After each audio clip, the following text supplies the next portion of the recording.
Good morning and welcome to the Appeals Committee for this Monday, September 29th of 2025. My name is Councillor Evan Duncan. I'll be chairing the meeting today. I'm joined by my councillor colleagues, Councillor Browadi and Santos. We have 7 items to deal with today, but before that, I will turn it over to the clerk. If we could just start with a motion to take and is read and confirm the minutes from the September 10th, 2025 meeting. So moved. Moved by Councillor Browadi. All in favor? Aye. Opposed? And that is carried. Before we get started, I'd like to acknowledge that we are on Treaty 1 territories, the home and traditional lands of the Anishinaabe, Innu, and Dakota people, and in the national homeland of the Red River Métis, and that our drinking water comes from Shoal Lake 40 First Nation in Treaty 3 territory. In accordance with the City of Winnipeg Charter and the Development Procedures Bylaw, the process the committee will follow is the appellant will be heard first, followed by those in support of the appeal. Next, those registered in opposition are heard, followed by those registered for information. Finally, the appellant may return to speak in rebuttal to comments made. However, no new information is permitted. Please note that when your name is called, it's your opportunity to speak. However, you are not obligated to do so. For a more in-depth overview of the public hearing process and other information pertaining to what happens before, during, and after a public hearing, please consult the City Clerk's Department website. Please note that all public hearings are recorded and will be a part of the public record. Should you have any questions after the hearings have concluded, please contact the City Clerk's Department. It is my understanding that the committee would like to start with items 5 and 6. Yes, it's my understanding that this needs to be adjourned to a different date due to posting. So this one, yes, would need to be adjourned to October 22nd, 2025, as it is required to be reposted. So we would just need a motion that no representations be heard and that the hearings be adjourned to that date. So moved. Moved by Councillor Browadi. All in favor? Aye. Opposed? Carried. That's item number 5 and 6, which are both 1296-1310 Ravelston Avenue West. Excellent. So with that, we can go on to item 1. Item 1 is an appeal against the decision of the Director of Planning, Property and Development to approve a variance for 518 Giroux Street under file DAV 13427-1A/2025C. Members of the committee, please note that submissions were received in support of and in opposition to the appeal, which have been distributed to all members. I will turn it over to a member of the administration for a brief overview. Please. Thank you. Good morning. Good morning. 518 Giroux. It was appealed for the variance, so this file actually has a conditional use as well to allow multifamily. That file was not appealed, so that one successfully went through appeals. This one is being appealed. It's the variance. It's a variance to allow a parking area with no buffering. So essentially, when you have a parking area of a multifamily abutting residential lot line, there should be 20 feet of buffering per the zoning bylaw. This is intended more for situations where you have like a big multifamily development and you got a big surface parking lot. When it's parking accessed off the rear lane, this is a variance that we give every single time because parking doesn't need a buffer if it's being accessed from the rear lane. So as for the site itself, just going to pull that up. This site is located on Giroux Street in the Dufresne neighborhood of the St. Boniface ward. The site is 5,188 square feet in area and is currently occupied by a 2-family dwelling built in 1908. It's accessed by a gravel rear lane, and within the under Complete Communities Direction Strategy 2.0, the site is within the established neighborhood's mature community policy area, and the property is zoned R2, 2-family. The applicant intends to construct a 2-story multifamily building with 4 units. The existing 2-unit dwelling on site will be demolished. The submitted site plan shows the proposed fourplex will be 40 feet wide, 56 feet deep, and 27.5 feet high, with 5 parking stalls located off the lane, along with outdoor bicycle parking. Garbage and recycling bins will be located at the rear of the property, abutting the parking area. And the submitted site plans show 2 trees and 8 shrubs planted with 22% soft landscaping. And site plan, landscaping plans, floor plans, elevations, and renderings have all been provided. And as mentioned, the conditional use to permit the establishment of multifamily here has been approved without appeal. So under Complete Communities Direction Strategy, there is an intensification target under Section B1 General Growth Goal 2 to meet 50% of all new dwellings accommodated within the intensification target of the city. This site is within that area. And it meets the goals of Complete Community to increase development in established neighborhoods to help improve housing affordability, more efficiently use land infrastructure, and city services. This application was received prior to the changes that allow for unit development as of right. So this was considered underneath the infill guidelines, preferred location criteria, as this application was received before June 24th. And it meets the preferred location criteria for fourplexes in Area 2. It meets all the applicable building design guidelines, including building height, roof pitches, facade materials, architectural features, etc. It does not meet the 30% requirement for soft landscaping. Secondary considerations were applied to support the reduction in soft landscaping, as meeting 30% coverage would have required a reduction in parking or pedestrian connections and walkways, and this was preferred to support it under secondary considerations. But beyond that, the Public Service is in support of this application and believes it's compatible with the surrounding area, and we've approved it. So if you have any questions, I'm happy to answer them. Thank you. You started off your presentation by saying that this is a variance that we always approve.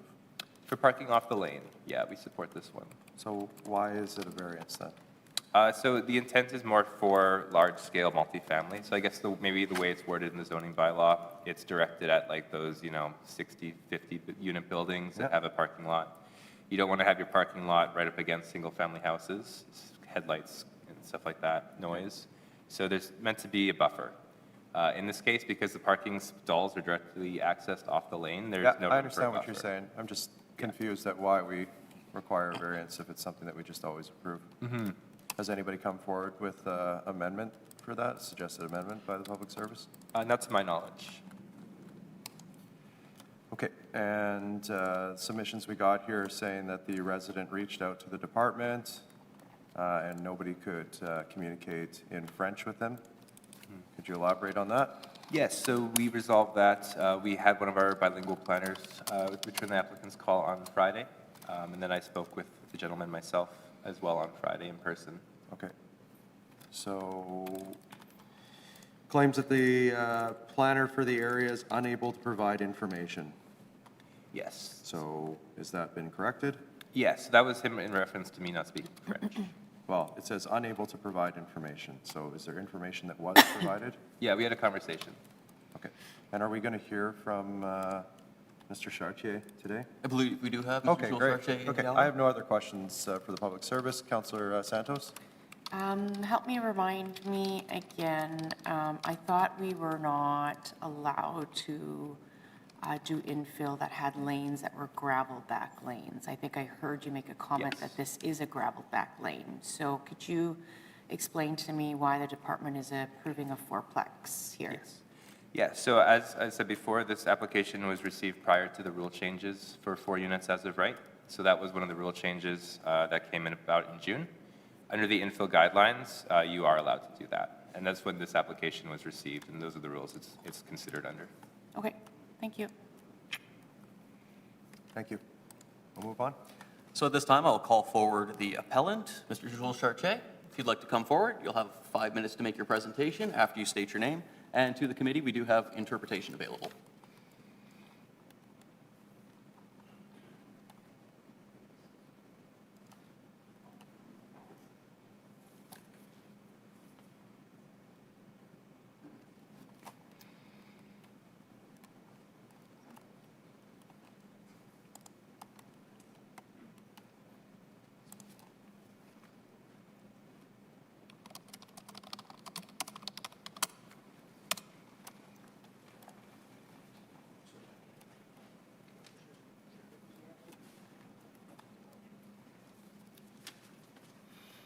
Good morning, Mr. Chartier. Bonjour. You'll have 5 minutes for your presentation. Le problème avec ça ici, on dit que c'est du logement familial. Et puis, comment ça peut être du logement familial quand il n'y a même pas de terrain de jeu pour les enfants sur la propriété? Les enfants sont supposés jouer dans la rue ou quoi? Ça n'a aucun sens. La bâtisse est beaucoup trop grosse pour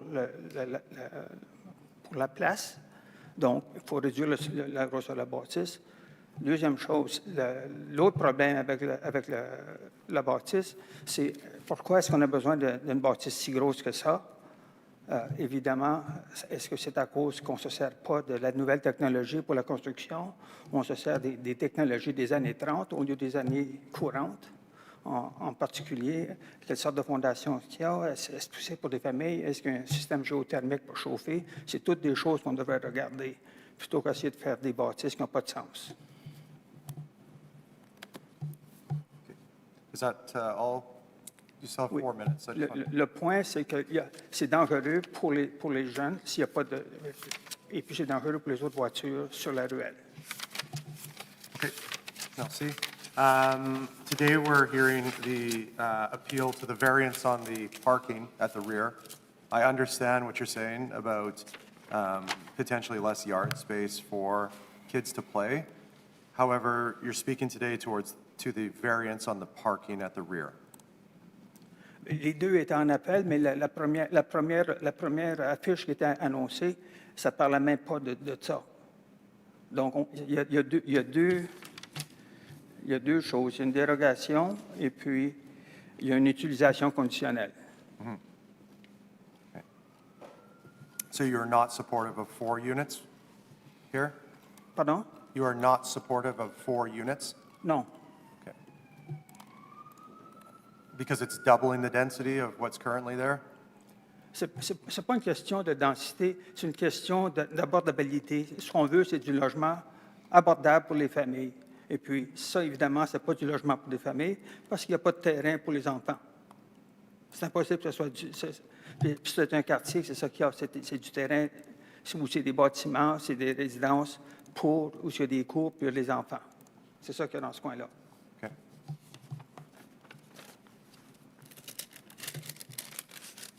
Any questions at this point in time? You got the right one. You asked the right question. Okay. Merci. Bienvenue. Okay, that concludes those we had registered to speak in support of the appeal. Just to confirm, is there anyone in the gallery who would like to speak in support of the appeal? Seeing none, we can move on to those in opposition. First, I will call for the applicant, Aman Satcher, who will be joining us over Zoom. Aman, I'm just asking you to unmute and turn on your video.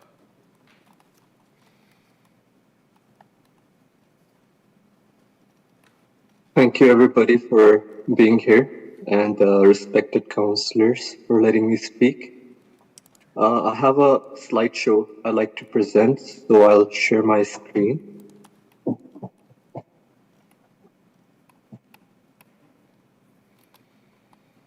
Hopefully, everybody can see. Okay, good. So yeah, my presentation today will be for 518 Gero Street for support of the variance in conditional use. The appeal we received, it just mentioned that information was not provided in French, so there was not much to go off of for the appeal, but I'll come back to it later on. I just wanted to mention it at the start. So 518 Gero, it's, where is it? It's in infill guidelines area 2. The property is zoned R2, which supports multifamily development. It's a quiet neighborhood in central St. Boniface and De France. And it's a few minute walk to the park, a few minute walk to the convenience stores. Again, walking distance to school and church. And it's also close by to hospitals. So many families are interested to live in the neighborhood. The current building is a duplex on Gero. It's in bad shape. As you can see, the stucco is falling apart. The home is in bad condition. It's been rented for a few years, so even inside it's not pleasant to live, and the property needs to be replaced. We're proposing a fourplex here. And there are quite a few multifamily development like this nearby. So we have a few multifamily duplexes on Gero. There's a couple examples here, 534 and one more. And one more on 5410. And there's also a few fourplexes nearby. So this is a fourplex that was recently made on Sherrier Street. And it looks beautiful. There's also a gravel back lane here. So I think this was our inspiration for the project, having this project nearby and how beautiful it looked.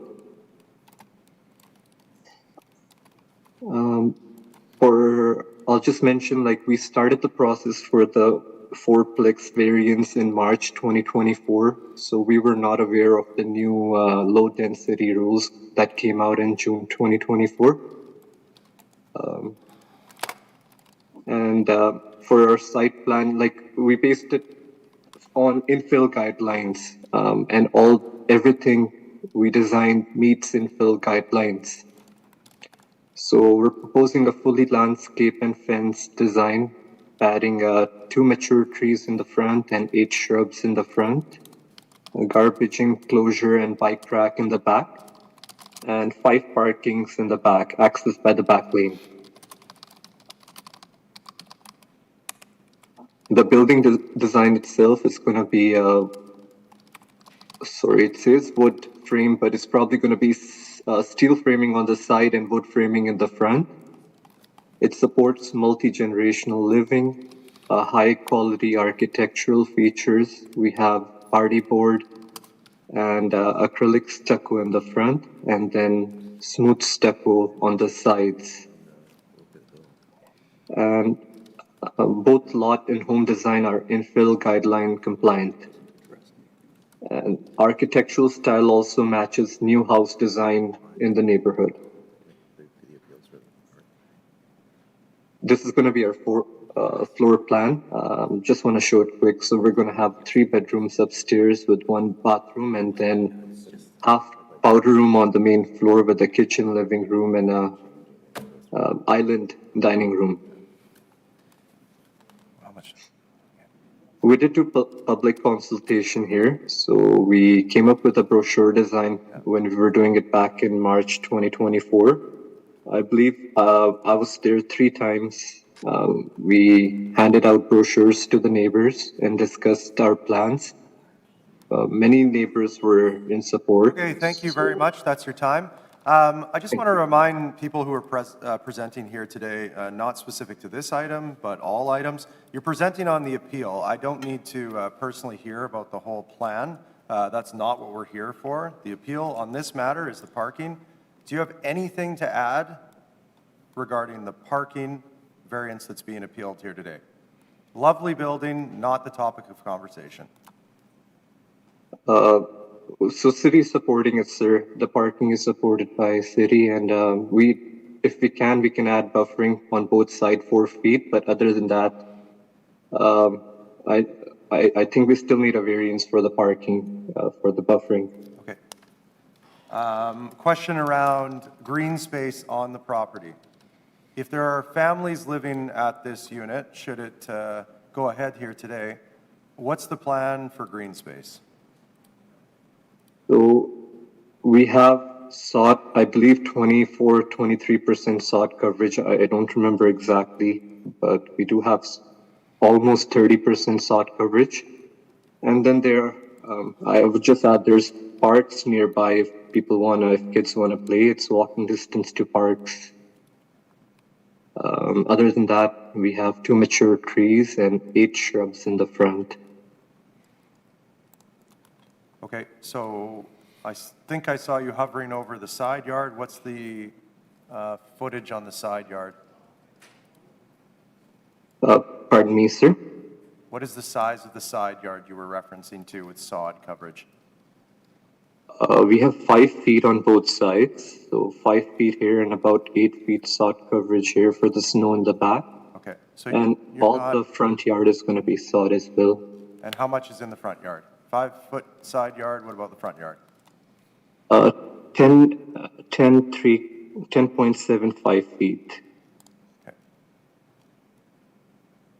All right, so we heard from the appellant, and they had the concern around lot coverage essentially and not allowing for any space for young families to use on the property. That's not being addressed then? If you have a 5-foot side yard and 10-foot front yard? I guess it's not space to play. No, not for a fourplex. Okay. All right, well, I guess it's your lucky day that we're only hearing about the parking then. So thank you very much. I don't have any other questions. You know what, I do have one other question. I apologize. You mentioned that the building is in disrepair. I noted on the map there's 2 buildings. Are you speaking to both buildings or just one?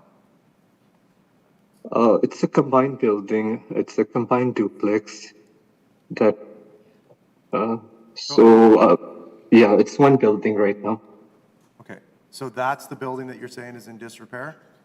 Correct. Okay, and how long have you owned it for? I'm not the owner. I believe he's part of the hearing process. He will speak next. I'm just working on behalf of him for the design. Okay, how long has the owner owned it, do you know? I think he bought it recently for the purpose of redevelopment. Okay, thank you. Seeing no other questions, we can move on. Okay, next in opposition to the appeal is Gurkapal Sekon. If you'd like to come down, you'll have 5 minutes to make your presentation after you state your name.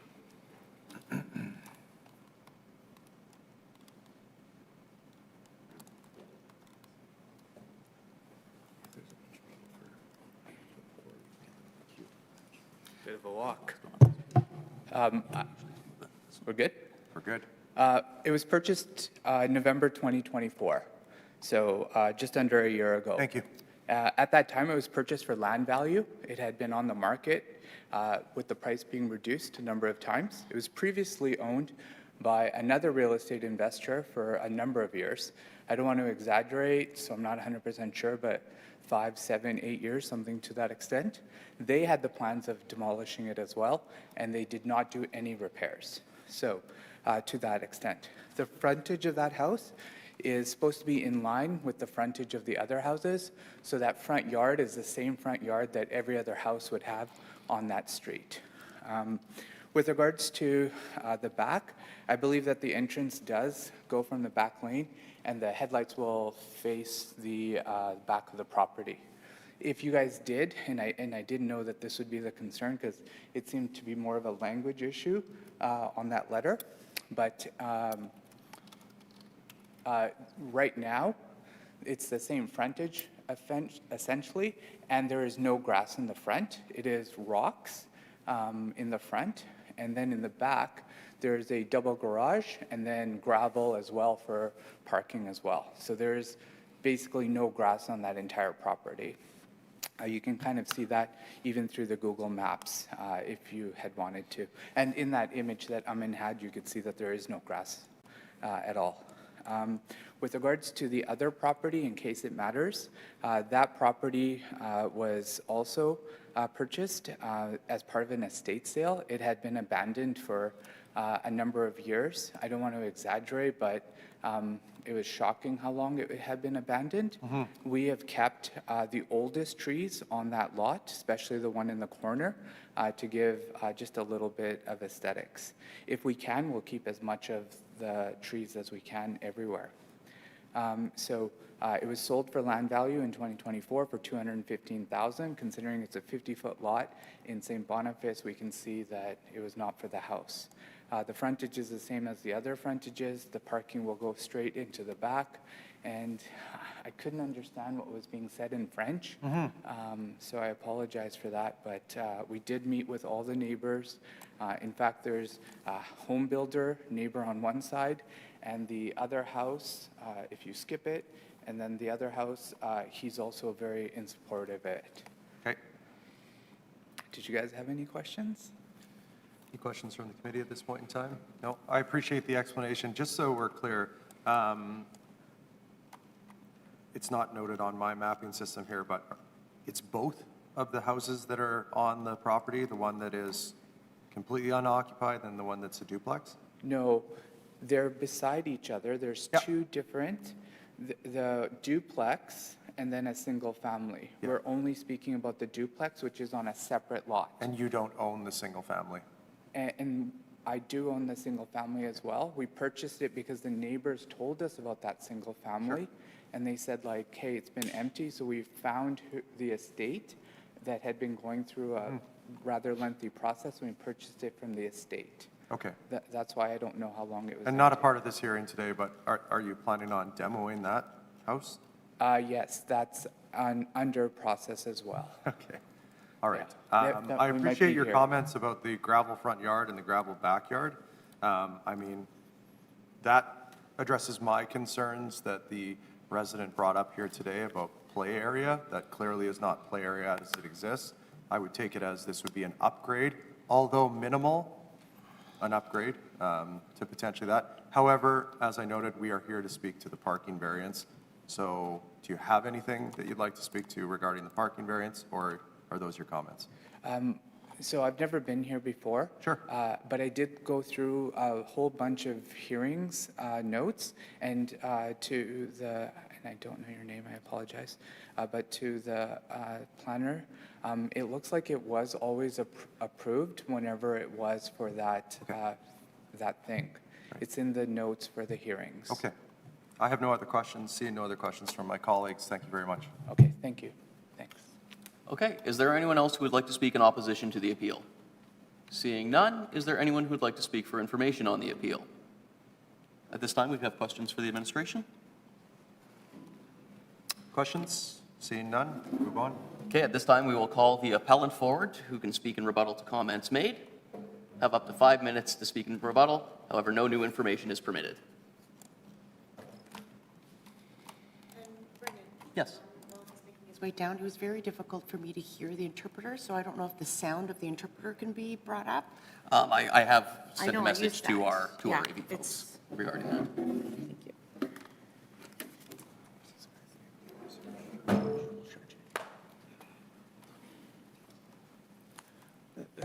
Sur les documents qui montraient pour les autres propriétés, les propriétés qui montraient l'autre côté de la ruelle, ce n'est pas des résidences, mais du terrain commercial. C'est ça, il y a une grosse différence entre, là, c'est du terrain résidentiel des deux côtés. L'autre propriété auquel il faisait référence, c'est du terrain commercial en face, au bord de la rue. Ce n'est pas du tout la même situation.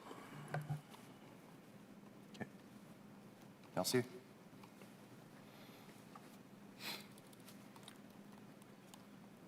Okay, at this time, Thank you. councilors, we could move into motions. Councilor Brawadi, Sure. I move that the report of the Winnipeg Public Service be taken as read. all in favor? Aye. Aye. I move that the receipt of public representations be concluded. All in favor? Aye. Aye. I move that in accordance with subsection 2473 of the City of Winnipeg Charter, the variance A is consistent with Plan Winnipeg and any applicable secondary plan. B does not create a substantial adverse effect on the amenities, use, safety, and convenience of the adjoining property and adjacent area, including an area separated from the property by a street or waterway. C is consistent, is the minimum modification of a zoning bylaw required to relieve the injurious effect of the zoning bylaw on the appellant's property. And D is compatible with the area in which the property to be affected is situated. As the planners indicated, it is common to allow a variance in this circumstance to allow for parking off a lane for a smaller, unit like this with only 4 units. I'd also like to add to the councillor's comments, just in support that, given the existing structures on that building, this type of build will clean up the area furthermore and add more property value to the surrounding neighborhoods. All in favor? Aye. Opposed? And that is carried. I move that the appeal be denied and the decision of the Director of Planning, Property and Development be concurred in. All in favor? Aye. Opposed? And that is also carried. I move that variance order DAV 134271/2025C be confirmed. All in favor? Aye. Opposed? And that is also carried. I move that the public hearing with respect to this appeal be concluded. All in favor? Aye. Opposed? And that is carried. Please note that the committee has made a final decision on this matter, which is not subject to further appeal. Thank you. We'll move on to item number 2. Okay. Item 2 is an appeal against the decision of the Director of Planning, Property and Development to reject a variance for 218 Sioux Road West under file DAV 142148A/2025B. Members of the committee, please note communications were received in support of the appeal, which have been distributed to all members of the committee. At this time, we can turn it over to the planners for a brief overview. Great, and before we do so, if I could just have the planners introduce themselves, that would be helpful, so we know who we're speaking to, and so that the people speaking here today can understand who's here at the table. Yeah, sure. My name is Steve Nettle. I'm a planner with Planning Property and Development. Hi, I'm Isaiah Stonehouse. I'm a planner with the City of Winnipeg. Thank you. And I'm Donna Kane. I'm a development planning officer. Thank you very much. Good day, councillors and Mr. Clerk. The subject site is on the west side of Sioux Road West, north of the Perimeter Highway in the recent neighborhood of Royalwood within the Riel community. The property is approximately 244 feet wide by 1,634 feet deep along the north property line and approximately 1,345 feet deep along the south property line. The site is approximately 360,444 square feet in area. The applicant is proposing to maintain 6 existing accessory structures with a combined floor area of 4,671 square feet, 433.9 square meters, with one of the structures having a height of 16 feet and another structure having a height of 14 feet. This concludes my summary. However, I'd be happy to answer any questions. Questions at this time? Seeing none, we can move on. Okay, so at this time, we will call up the appellant, who is also the applicant on this file, Jeff LePage. If you'd like to come forward, you'll have 5 minutes to make your presentation after you state your name. Following Jeff LePage, we'll call forward Joanne Barnes and Barry Rempel and Dave Milne. If you'd like, you can make your way down to the bench at this point. Thank you. So if you've heard your name, you can come down to the front here, and then we'll call you up as we require. However, it's always nice to get folks into the queue so you don't have to awkwardly come down and we wait. However, you'd be first to speak today, and you have 5 minutes to do so. I have a USB for a slide. Okay. Clerk can give you a hand there.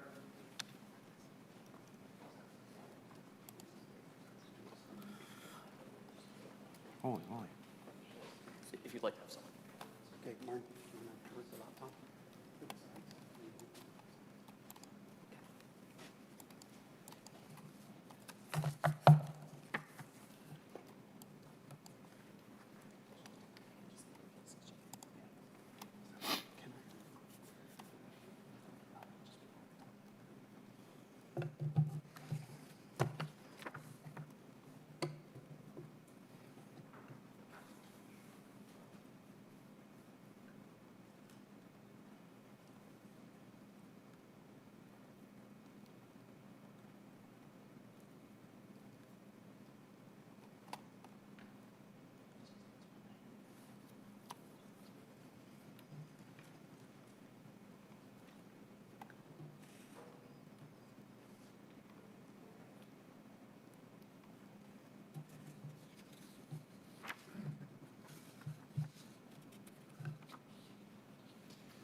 All right, are you folks ready? Yeah, I think we're ready. Please, the floor is yours. Thank you. Hi, my name is Jeff LePage. I am the owner of JML Roofing Renovations. We have been in business for 25 years, and we build between 130 and 160 garages each year in the city of Winnipeg. Barry Rempel, the owner of 218 Sioux Road, is a good friend of mine. Barry asked me to help him out with this process. He is 68 years old and is computer illiterate. Barry did not understand the variance process or what was needed or required. I do have experience with permits and variances as we obtain the permits for the majority of our customers. This slide is an aerial view of Barry's property, showing that it is not a typical city lot. This property is 364,444 square feet, which works out to 8.27 acres. Most city lots are between 25 to 50 feet wide and 100 deep. The city allows you to have 12.5% of your total property size up to a maximum of 880 square feet. This property is each property is also allowed a minimum of 484 square feet, as long as it can fit on that lot. Next slide. The slide shows the property survey to scale. It is a very large property. The property is 1,345 feet long and 240 feet wide. If this were divided into standard 50 by 100 lots, it would make 72 lots, and each of these lots would be allowed a 625 square foot detached structure, which would be 45,000 square feet of detached accessory structures on this property. This survey shows that the buildings on this lot do not take up much space on the property, and they look like postage stamps compared to the area. The two areas in white are fenced-in areas, not buildings. One is a fenced-in vegetable garden, and the other fenced-in area was used to house Barry's chickens, goats, and pigs in the past. This survey also shows Milne Drive. There's a caveat on Barry's property that shows that the road provides access to Barry's neighbors at 234 and 240 Sioux Drive, as well as Barry's house. These neighbors are here and in support of the variance. The gravel road is not maintained by the City of Winnipeg. Next slide. This slide shows a blown-up version of the buildings on the property. The ones in green are the ones that are proposing to keep. The buildings in red are the ones that will be demolished. The building with the X on it was the original house on the property. We have DJN Services ready to demolish it, but it cannot be demolished until the outcome of this variance because this building houses all the power for the entire property. We have also been in talks with the city and Hydro about moving the electrical. It makes the most sense to have the electrical housed at building number 2, and we have approved engineered drawings supporting this relocation to building 2. This slide shows a summary of all the buildings on the property, the sizes and year built. The numbers are referenced on the survey. We are proposing to keep 4,671 square feet of accessory structures. With current bylaw 880 square feet, which is the maximum allowed, only accounts for 0.24% of this total property size. What we are proposing to keep is only 1.3% of his total property. When Barry bought this property, its prior owner was a mink farmer and the land was zoned agricultural. Many of the buildings were already existing. All of these buildings, with the exception of 2, were built prior to 2008, which is when the land was rezoned. The two most recent buildings were put up 11 and 12 years ago. Barry also owns the 5-acre lot right next to the property, and there's still a lot, it's still zoned agricultural. The next slide shows 2 garages built in the city. By looking at the picture, both of these are completely taking up with the house and garage. They're allowed up to 484 square feet of detached structures, regardless of the lot size. Each garage is 480 square feet, which on their 2,711 square foot lots works out to 17.7% of their total lot size. If we were allowed to use that calculation on 218 Sioux Road, Barry would be allowed 63,798 square feet of detached structures, which is 59,127 square feet more than the 4,671 he's asking to keep. This next slide shows another city lot where the variance was approved for height and size. The garage is a 28 by 30, which works out to 840 square feet and accounts for 14.56% of their lot. The height to the middle span of the truss is 15 foot 1 5/8. This garage is right in the middle of Windsor Park in a residential area. These garages are just 2 examples where accessory structures took up most of the lot, and we could show many more, but we do not have the time. This slide shows a picture I took with a drone about 400 feet in the air. I needed to be that high to see the buildings and the whole property. If you are on Sioux Road looking at Barry's property, you would not be able to see any of the buildings due to the trees. And the only way to actually see any of the buildings is to drive into Milne Drive. Looking at this slide, it shows the location of the houses at 234 and 240 and 218 Sioux Road, which is Barry's house. This picture gives a good visual of the length of the driveway that Barry maintains. I literally have another minute to go. Please, yeah, do we have an extension here? Yeah. Councillor Santos moves, minute extension. All in favor? Aye. Opposed? Please continue. Okay. This picture shows a good visual of the length of the driveway that Barry maintains and how well it is maintained. When looking at this, you can see that to the left of the property is Amy's Auto Parts, which is a scrapyard with over 1,000 derelict cars in it. This slide is showing the number one reason there is a growing need for garages. Next one. With a property this size, it would be impossible to keep an eye on things with the house and equipment on opposite ends of the property. Also, looking at the size of the property, you could see why Barry would need garage space to house all the equipment to maintain a property this size and the shape he keeps it. There are no neighbors close by to see when things aren't right. Okay, this slide shows all the properties that surround 218 Sioux Road. No one is impacted by the buildings on Barry's lot. As I said before, to the left is Amy's Auto Wrecker, and when you pull out of Milne Drive, the first thing you see is over 150 school buses. This picture was taken around 3 p.m., so most of the buses were not there. To the right of Barry's is a vacant 5-acre lot where Barry owns. The next neighbor Barry has is Joanne, who owns the greenhouses and offered a letter of support and is here today. With everything I have shown today, we believe this should not be held to the same standards as a regular city lot. All of Barry's neighbors are in favor of this variance and are not impacted in any way. In fact, it would impact them more if the buildings were not approved. All of the buildings Barry has put up are between 11 and 24 years old and have not bothered anyone. Barry will not leave his equipment unsecured and left in the elements, and this would create a hardship for Barry and his direct neighbors. Thank you. Questions at this time? Just so I can orient myself here correctly, Barry lives on the property Yeah, to the west?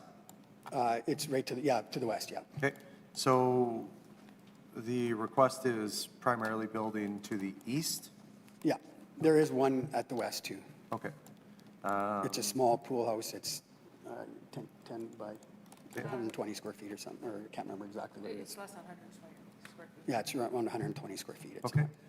And then what type of business will be operating out of these other structures? Well, most of them are all personal. They're all Okay. for his, yeah, like he's going to talk about the buildings. Yeah. Yeah. Okay. So he's got a car collection, and then the rest, yeah, 3 other buildings are basically to house the equipment for the yard. Right. It's interesting enough, a side note here, I have many of similar lots, maybe not quite as big as this, probably maxing out around 5 acres in Charleswood, that I've had the exact same type of complaints. Why are we held to the same city standard on this? However, as we've had in the past, there are people that try to not play by the rules, so I appreciate you going through the process here. One of the things I never touched on, which Barry's going to, is when he originally bought the property, it was zoned agricultural. Yep. And he was under the understanding, talking to neighbors, that there weren't permits required for that. And then he didn't realize that in 2008, it was rezoned. And the property, he also owns the property next to it, the 5 acres. Yeah. That, for some reason, that one still is agriculture. And we don't know why there's a difference between the two. But that was kind of how they came about. It wasn't that he was trying to duck or hide things or anything Sure. like that. And we've also made all the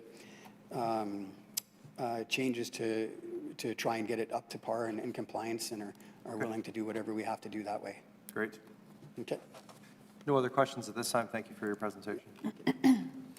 Okay, our next speaker is Joanne Barnes. She wasn't able to make it, so we have a letter of support. Excellent. Thank you. So that would be in the letters of support that were submitted there. Up next in that case, Barry Rempel. And he's just continuing on with the presentation as well. Like the PowerPoint just continues. Okay. With his portion. Okay, I'll just get you to reshare the screen. I don't know if I know how to do that.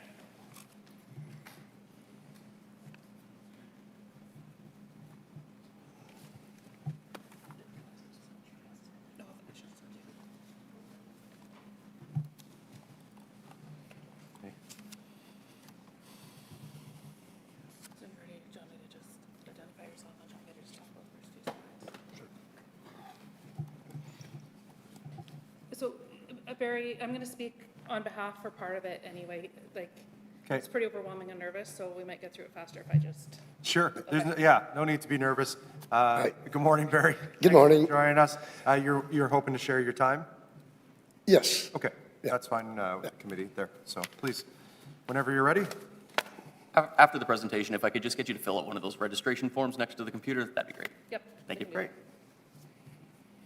that. Okay, so we're starting now? Whenever you're ready, the clock will start, so it's up to you. You take your time. Okay, so Barry is the property owner, and this whole process has been pretty overwhelming. On the presentation we put together here, I'm just trying to show the property from one end to the other. So the houses and the pool house are on the left, and the length of the driveway and the shops that we're talking about are all at the rear. He bought that property in 1998, and then previously it was a mink farm and zoned agricultural, and then at some point the zoning changed. Some of the buildings that are existing that are going to be demolished were existing when he purchased the property. He has been neighbors with his neighbors for over 27 years, and he's been there 27 years. He's the new kid on the block there. Don't feel like I could. The area of the house and by the shop are both well-treed, and they're very visually aesthetic. Barry has planted a lot of those trees himself with a mini hoe that he has, which is one of the pieces of equipment that he houses. That road provides access to his neighbors. His neighbors are not able to clear that driveway themselves. They don't have the equipment or the expertise. It's a gravel road that takes a lot of abuse in the winters and in the summers as well. So it takes a lot to maintain, grade, the plowing, everything along with that. In the past, he had goats and chickens on the property because it was owned agricultural. He no longer has those. As soon as this came about, he got rid of everything, being worried about what was to happen. And he was, like we said before, he was required, on the understanding that you didn't require permits prior to this, with it being zoned agricultural, as long as everything was for personal use. Only 2 of the structures that we're talking about were built after the rezoning. Everything was built prior to 2008. And this is another visual of the property showing the driveway. We looked at it before already, showing that he's surrounded by the auto wrecker on one side, and he's done a really good job of maintaining, making it very visually appealing on it. All the buildings that he has are housed using his equipment, so we've just taken pictures itemizing. So if you've got the survey with the numbers, the buildings we're talking about reference those numbers. So I'll let Barry talk a little bit more about what everything's stored in these properties. Okay, that's my small garage that I built shortly after I bought the place.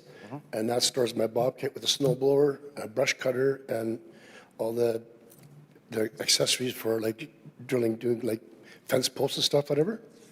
That's what that building's all about. And this building here basically houses, I have three tractors, like a bigger one, a medium, and a smaller one. And it houses, I have 3 kayaks, a canoe. So that's pretty much, and my gator, that's what fills up that garage. And that's my first shop, my first garage that I built. That houses all my miscellaneous stuff, one of the tractors and my mini hoe and one of my trucks over. And there's also, if you look at the picture close, it's like a kitchen in there, but I'll explain that in a minute. That was my chicken coop, but like I say, I got rid of my pet chickens. I actually incubate. I've been doing that for since I ever bought the place. It's been I've done this for 28 years, eh? So it's been like a little bit of a hobby of mine, whatever. That's the pool house? And that's the pool house, yeah. And that's my pride and joy, sort of. My garage that I have for total personal use. So I see with my. That's good. We don't need to see all your belongings in there. That's okay. Yep. Yeah. Okay. So, and that, the garage also, that one was built as a secondary home, not a secondary home, that's not right, as a sanctuary. His wife had dementia, or has dementia, lots of paranoia, and being able to have that shop at that end with a bit of a space to be able to escape to allowed him to keep his wife at home a lot longer than what normally would have been allowed, because there's times where she wouldn't allow him to be. Lots of times. I mean, I was literally sleeping in a bed in there. So I mean, there's for basically a couple of years, I was like not every night, but a lot of nights, and I had my oven, I had my kitchen in the old shop there, and I'd basically make meals and bring the meals home and unlock the door to get in, and it's been a tough last 5 years. Yeah, I hear you. And then the neighboring, again, talking about the neighboring properties, these are all the neighbors. Jeff touched on it already, but all the neighbors are here in support. We have letters. They are not, they will speak if necessary if you'd like to talk to them. Great. But they didn't want to present. Thank you. Okay. Any questions at all for either of them? No? Okay. I don't have any questions at this time, Barry. Appreciate you coming out, and we'll hear back from the city potentially here on a few things, but appreciate your time today. Okay, thank you. Thank you. Our next speaker in support of the appeal is Dave Milne. He's one of the neighbors that has the letter support. If you would like to speak, he'll speak, but if the letter support's good, then we're good with that. It's up to Dave, but we have the letters, so it's, we understand what he's trying to say. Oh, he's ready to speak. Okay. Great. morning. Good morning. My name is Dave Milne. I'm Barry's neighbor directly to the south. I don't really have anything to add. I just came up, if you have any questions, that would be about all I have. I don't have any questions for either of the applicants here. I more so have for the city, so I think we're good. Councilor Prawadi has one? You're the lot with all the cars in it? I'm sorry? You're the property with all the vehicles? Yes. Okay. Great. No, he's one of the houses behind 234, Oh, 240. 234, sorry, I misunderstood. Yeah, I'm the neighbor to the south, which is 234 Sioux. Okay. So Barry maintains the driveway for him to access his property. Without that driveway being maintained, he can't get in and out. Okay, yeah. Gotcha. We can see here on the map, yeah. Yeah, so there's 234 and 240, and both yeah. of those neighbors are here today. Great. Understood better now. Thank you. All right, thank you. Okay, at this time, is there anyone else who would like to speak in support of the appeal? Not seeing any. Is there anyone here who would like to speak in opposition to the appeal? And anyone who would like to speak for information on the appeal? Seeing none, we could have questions for the administration. Sure. Is this a scenario where we are only permitted to allow a certain amount of buildings and otherwise Yeah, our hands are tied? 880 is the maximum, and on larger RR5 or RR2 lots, I support up to 1,600. This was beyond the supportable amount, so. Right, okay. Yeah, So essentially, the public service cannot approve this? cannot support. Cannot, right, okay. Cannot support this, right? And aside from this hearing today, would there be value to look at this type of property to potentially create some additional leniency towards allowing structures that exceed the amount that the public service can support? Currently, I do allow up to 1,600, so almost double the allowable amount. Okay. But I have brought this forward for changes to the zoning bylaw, as it is something that we see Right, frequently. yes. And I know we have the same issue out in my neck of the woods, so, okay, I hear you on that. All right. Any other questions for the public service at this point in time? No? No? Okay, seeing none, I appreciate it, thank you. All right, at this time, we can give the opportunity to the appellant to speak in rebuttal to anything they've heard today. 5 minutes to make a presentation. However, no new information would be permitted. Jeff LePage. If you choose, Jeff, you can add additional comments, but there can't be any new information. Yeah, no, I'd like to add some comments. Okay, sure. Okay, just talking to what Donna said, the 1,630 square feet, like that is such a small area of that property. Like, what's the sense of having 8.25 acres if you can't have something a little more? Barry's worked hard his whole life to build what he has there. Granted, he went about it the wrong way. He didn't understand that it had changed agriculture and what he was allowed and what he wasn't. But he's worked hard his whole life to build what he has, and if he couldn't have what he has there, he wouldn't be able to take care of that property, and he also would have to find storage for his cars and stuff off-site, which would be a big cost and not easily available, right? He has to drive to go do something. He spent his whole life collecting this and making this, and the fact that nobody's been opposed or had any issues with it, you can't even see it from the road. Unless you were to drive down Milne Road, you'd never see this property or know that he had these buildings or anything like that. Looking at the plan view and you see the stuff that's around him, it isn't affecting any development or anything. The fact that he owns the lot right next to it, and on Sioux Road, the only 3 houses on that road are accessed off that Milne Road. The rest of the road does not have houses on it or anything. So in our opinion, we think that this should be looked at differently than a regular city lot because it's not a regular city lot. Okay, Okay? thank you. All right, so this would be the point in time, so only the applicant gets to speak at that. The appellant, The appellant, I apologize. The appellant gets to speak, so there will be no other presenters at this point in time. It would be now up to the committee to make a decision.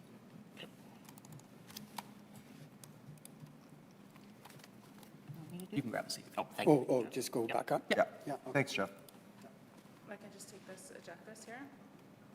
Yes. Thank you. You want me to do it? I can do it. Okay, I move that the report of the Winnipeg Public Service be taken as read. All in favor? Aye. Opposed, and that is carried. I move that the receipt of the public representations be concluded.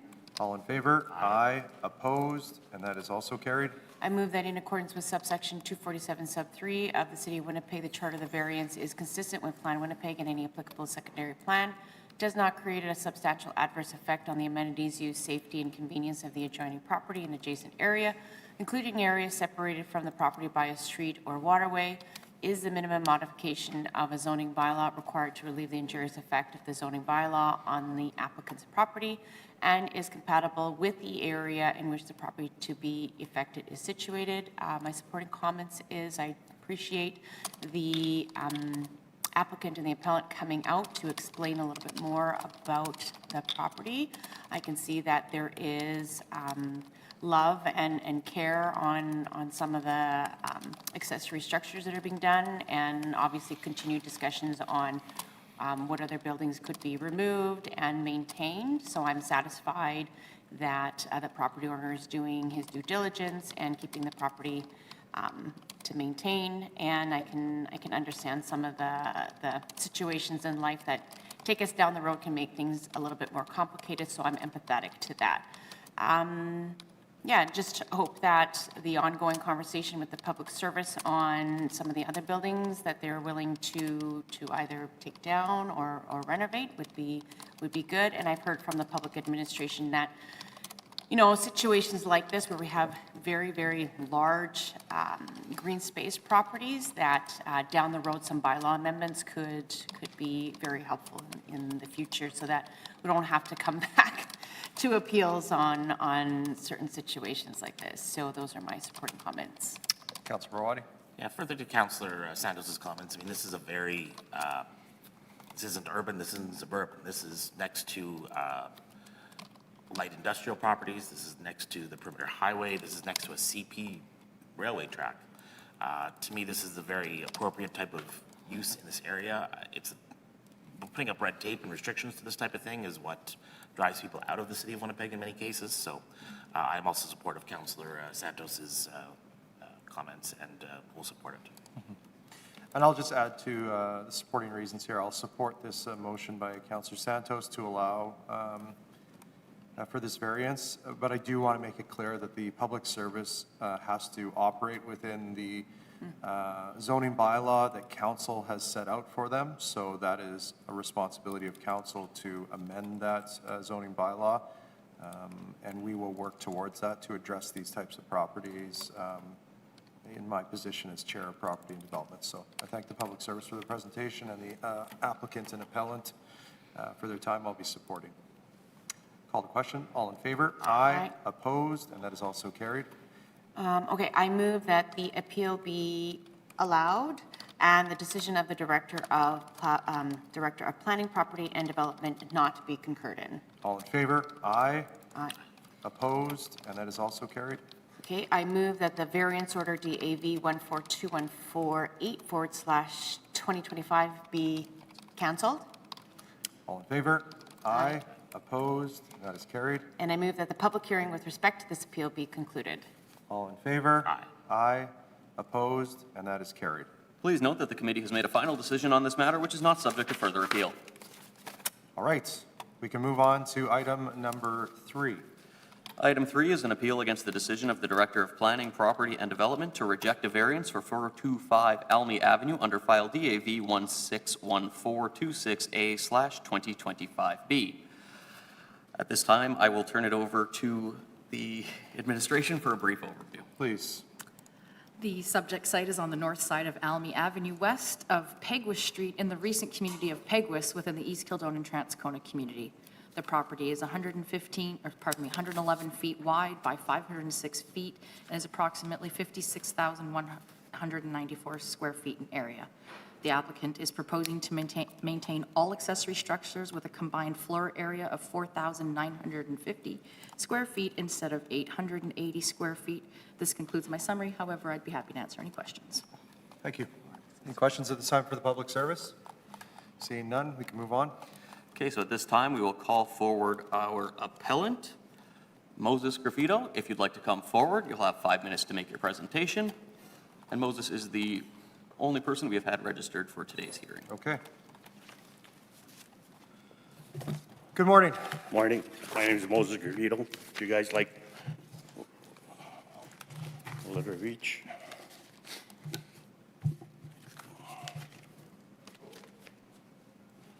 Thank you.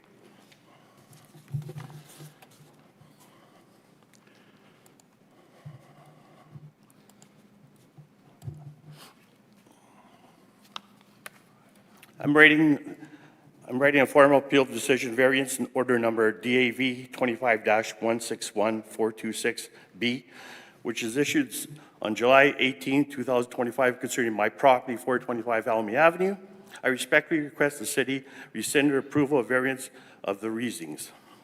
Subject property is over 56,000 square feet, larger than a typical residential lot that justifies additional accessory structures covering 4950.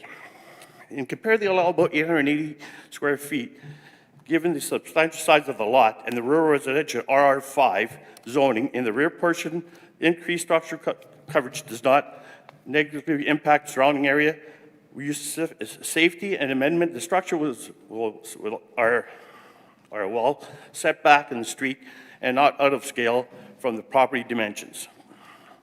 Supporting adjustment neighbors. As part of the application, obtained supporting from adjustment neighbors at 411 Elmy, across the street 420, 424, and 434. There's no evidence of the structure has caused any nuisance, safety concerns, or compliance to the community, and speaks compatible structures as local character in the absence of any effects surrounding residents. There's no commercial or agricultural use.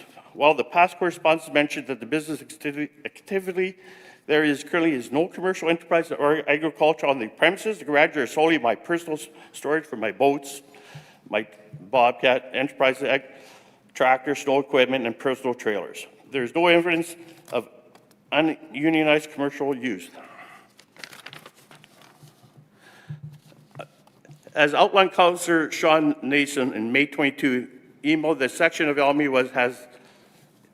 has a complex zoning history. The properties overlapping RR5 and R1/L classifications. These conditions combined with the evolution of building codes under unclear line in the past has contributed to confusion. Many structures were erected many years ago in an effort since bringing them into compliance. Some of the existing structures were built with permits and they're later modified.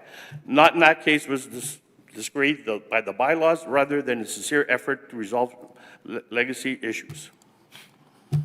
So that's all I have to say. Okay. Thank you for your presentation.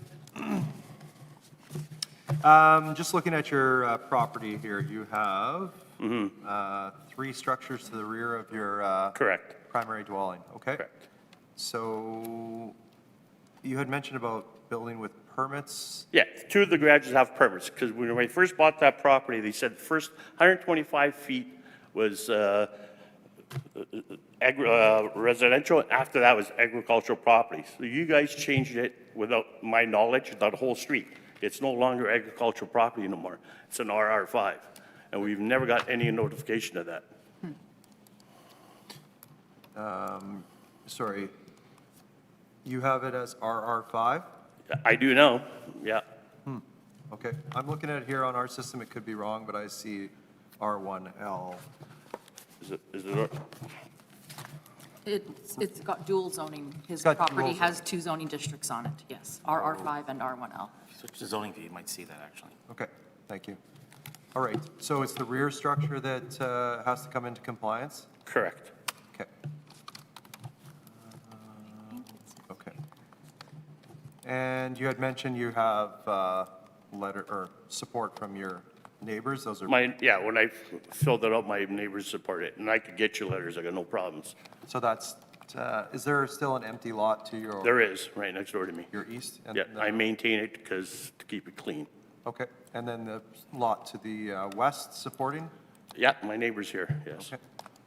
And Then you have I guess it's park space behind you, That's correct. It's green space. and then Altassi Drive, Correct. and no issues with the neighbors on Margaret Swan Drive? Never had an issue. We've never had a complaint. According to the documents, you're saying you have your complaint. There's a complaint back on, not to my property, somebody else back in 2009. I have documentation saying that. We've never had a complaint. So what motivated you to bring this into compliance? Because when they came in with my neighbor, and I said to them, well, it's agriculture, they go, no, it's not. And that's how it all stirred up. I got no problem. I'm not trying to hide anything. Let's clear it up, let's get it covered, right? Okay, I hear you. Thank you. Any other questions? Seeing none at this time, you'll have an opportunity at the end to come back. Okay. Okay, is there anyone else here who would like to speak in support of the appeal? And is there anyone here to speak in opposition to the appeal? And anyone for information on the appeal? Seeing none, we could have questions for the administration. Great. Any questions at all, colleagues? So what had occurred with the agriculture versus RR1 or the dual?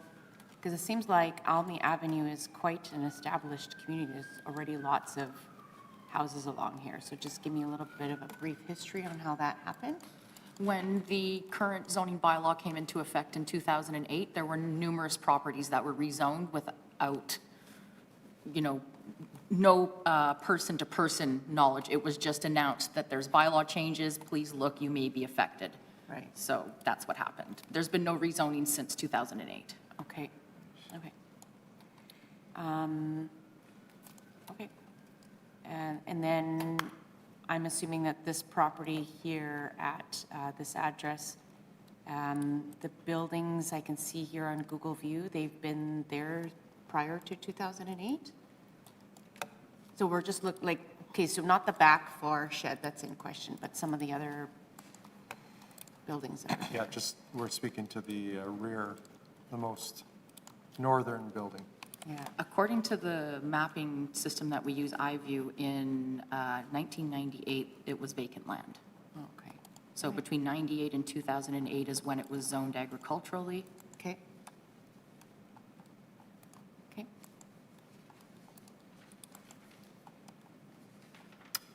I think I know the answer to this, but we'll ask just so it's on the record. What would be the alternative here should this not be allowed The structure in question would need to be removed or modified? or modified to show compliance for a combined floor area of all accessory structures on the site. And was there any reason other than what the appellant said for why this all of a sudden was brought to the city's attention? From what I can see, what triggered this all was in 2022, there was a complaint that there was a home-based business operating from this location without proper approvals, which triggered an inspection, which then triggered the revelation of the structure being there. Okay. Okay. So that's the complaint okay. So it started from, okay. And does the city have any opposition for a home-based business being operated out of there? At the time, the complaint was that it was a business that had vehicles that were too large and had non-resident employees attending the premises. So that was the issue. A minor home-based business would have been supported there.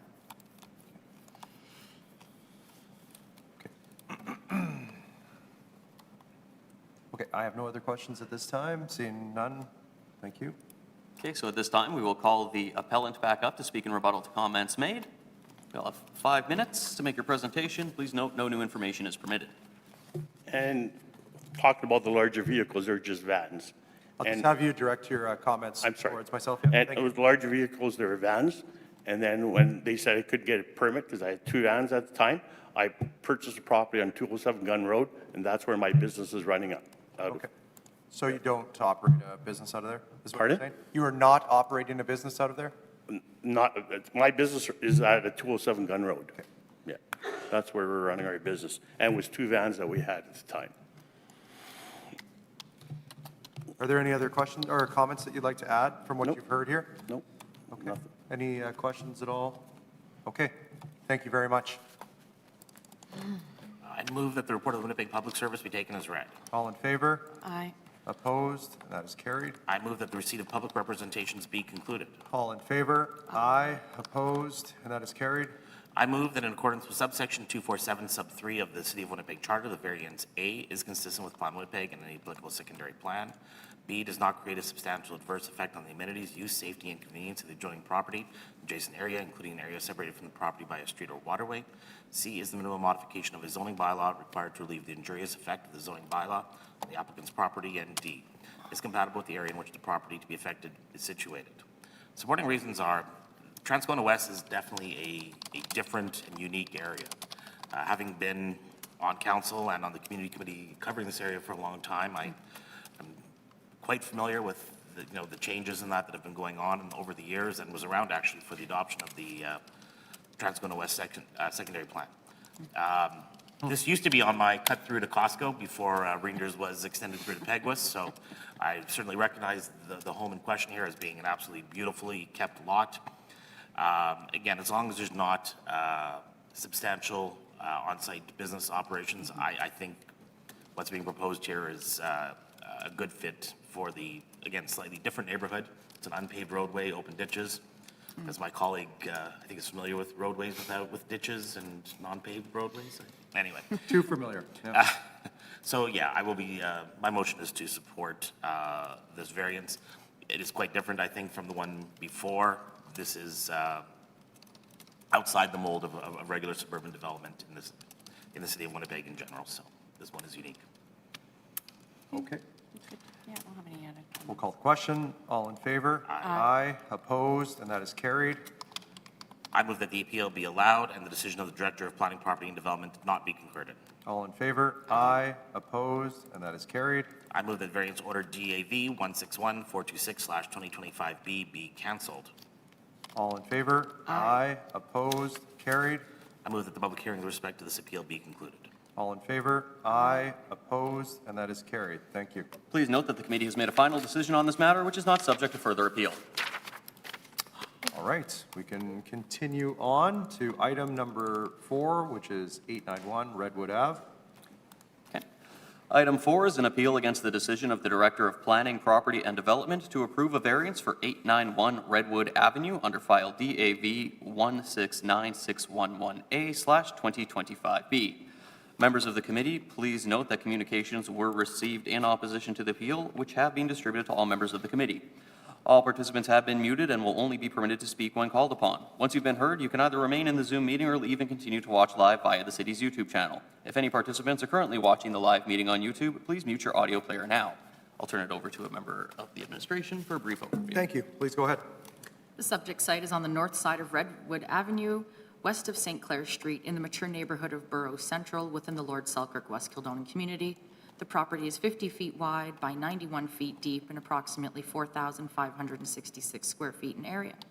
The applicant is proposing to do a lot split with a new dwelling being built on the east lot. Variances for reduced lot area and east and west side yard setbacks is required. That concludes. If you have any questions, I'm happy to answer them. Thank you. Councilor Santos?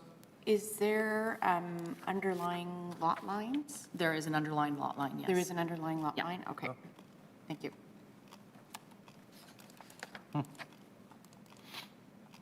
Any other questions for the public service at this time? No. Seeing none?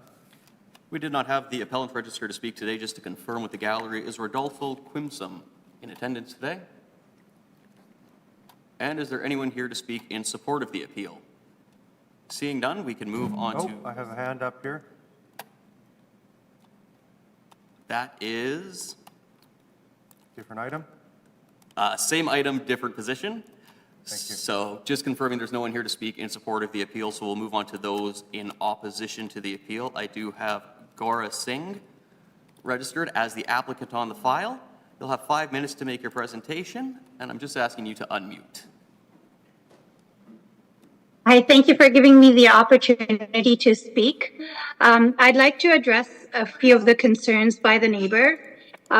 First and foremost, I believe the neighbor is misinformed. We're not tearing down the existing house. We are simply renovating it to bring it up to Manitoba building codes and keep the character in the neighborhood. We will be constructing a new home on the new lot. I believe the neighbor appealing is also living in an infill that wasn't built too long ago, and it's the same size lot as many of the ones on this street, as well as the one that we are proposing. I'm not sure what he means by our lot being undersized. Maybe he might be misinformed about his own lot size. If you look back to page 9 of the documents of the appeal, you can see that all the lots are relatively the same size. Also going back to his other concern about privacy and the light being blocked, I think, again, because we are not demolishing the existing lot, the existing house, so there will be no change or impact to this neighbor's sunlight. He'll still be getting the same privacy and sunlight that he has been getting all these years. I'd like to mention that we are not harming the people who are living in the area. So I was a little offended by his comment on that because we are trying to improve the area and bring in new families to the neighborhood, which helps increase the value of the homes in the area as well. And as you're aware, there's a lot of vacant properties that are sitting in Winnipeg, and they're facing squatters and fires. So we're trying to get this process completed and get the existing home occupied as soon as possible. The new house will help to pay into like property taxes, school taxes, as well as future road infrastructure improvements. We're looking to offer the chance to many young families to come and raise their little ones in well-established communities with affordable living. We have many neighbors who are supporting our project, and all the support signatures have been sent in to the city. So we look forward to working with the city on this project as well as many more to rejuvenate the community and offer new affordable living. Thank you. Thank you. Questions? Seeing none at this point in time, we can move on. Okay, so we did also have Charn Devyala registered to speak. I'm assuming Charn is not. Sorry, that is me. That's Goran Charn. We're together. Oh, okay. I'm not sure how my husband had put it in, but Okay, that I was makes, speaking on behalf of him. Yes. that makes sense. In that case, Goro, would you also like to speak today? We do have you registered. I think he is in support with everything that I have said, so. Like in general or on this file? Yes. All right, thank you very much. You're welcome. So just to confirm, is there anyone else in the gallery who would like to speak in opposition to this appeal? Seeing none, and is there anyone who would like to speak for information on this appeal? Okay, at this time, we could go to questions for the administration. Any questions? Seeing none, No. moving on. Okay, typically we would go to rebuttal, but there's nothing to rebut, so we could move into motions. I'll move that the report of the Winnipeg Public Service be taken as read. All in favor? Aye. Opposed? Carried. I move that the receipt of public representations be concluded. All in favor? Aye. Opposed? Carried. I move that in accordance with subsection 247 sub 3 of the City of Winnipeg Charter, the variance is consistent with Plan Winnipeg and any applicable secondary plan, does not create a substantial adverse effect on the amenities, use, safety, and convenience of the adjoining property and adjacent area, including an area separated from the property by a street or waterway, is the minimum modification of a zoning bylaw required to relieve the injurious effect of the zoning bylaw on the applicant's property and is compatible with the area in which the property is to be affected is situated. My supporting reasons are very similar to what the applicant had mentioned. You know, we do have a lot of vacant and empty lots, even though this is kind of looks like a side yard on a single family dwelling. I am appreciative that they're looking to provide a new infill home in an area that does require more housing, especially affordable housing in the inner city. Yeah, I don't really have much more comments to add, except that I always am supportive of infill properties in mature communities. Great. All in favor? Aye. Aye. Opposed? and that is carried. I move that the appeal be denied and the decision of the Director of Planning Property Development be concurred in. All in favor? Aye. Opposed? That is also carried. I move that the variance order DAV 169611/2025B be confirmed. All in favor? Aye. Opposed? Carried. And I move that the public hearing with respect to this appeal be concluded. All in favor? Aye. Opposed? Carried. Please note that the committee has made a final decision on this matter, which is not subject to further appeal. All right, so we have 5 and 6 that we have laid over, and we will move on to number 7, which is 915 McMillan Ave.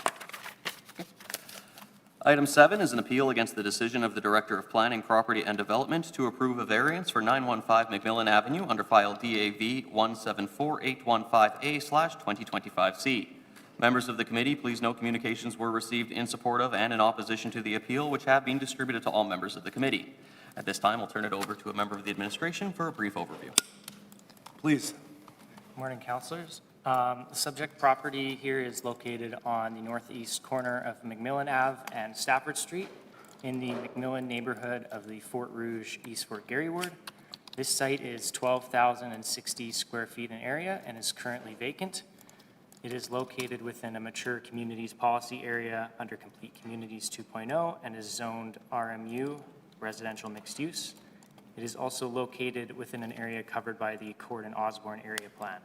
The property has 2 designations, low-rise mixed use on the west side abutting Stafford and medium-density residential on the east side abutting McMillan.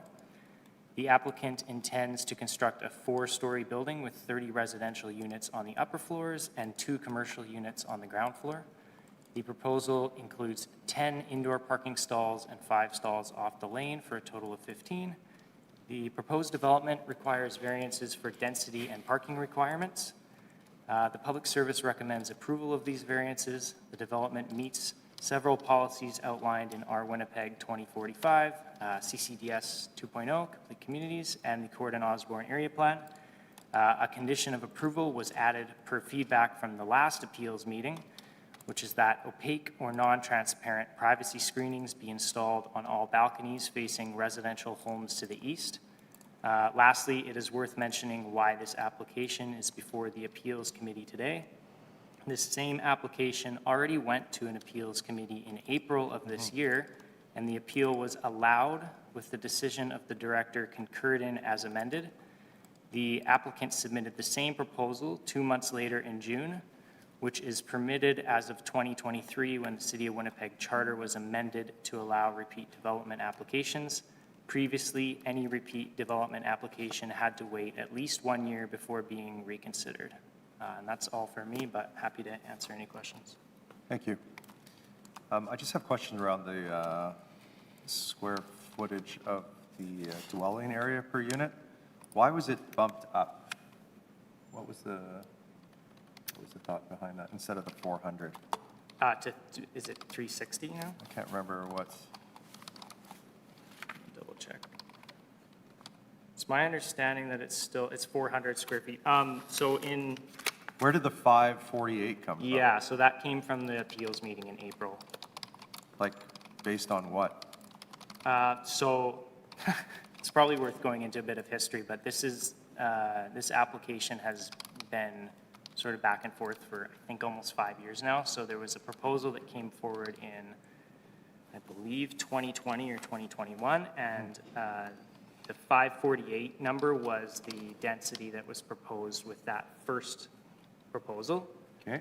And so then at Appeals Committee, they basically decided to go back to the original density that was proposed in the first application. Which brought the square footage down to 400? Which brought it to 548, and now the applicant is reapplying for 400. So this is actually the third proposal. Yeah. I would say probably the best summary. Like, if you want, I can go through the Do we have entire the history. applicant here today?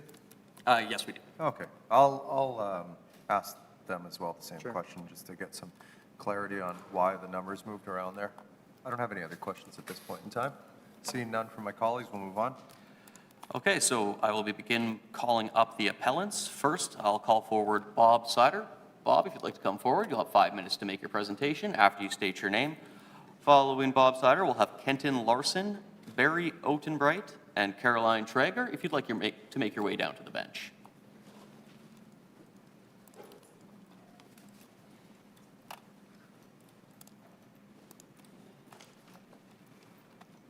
And just for the committee, all of those just named are appellants on the file.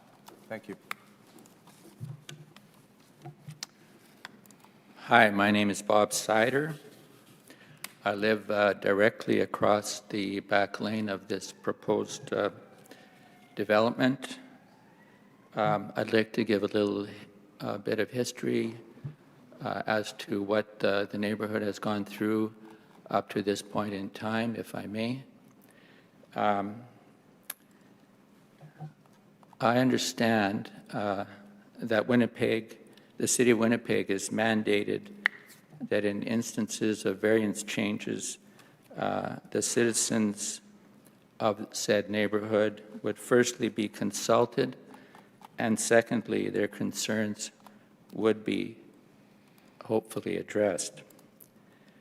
The citizens of this neighborhood were never consulted. The way I found out was a notification of variance attached to a peg in the ground that was a couple of weeks before the deadline for voicing our concerns. At that point, a zoning change had already occurred. To date, a zoning change, and I think 18 variances have been cited with the developer. Those opposing these two variances now, the parking and the square footage of each unit, were asked to come back and beg for these few morsels that had previously been agreed to.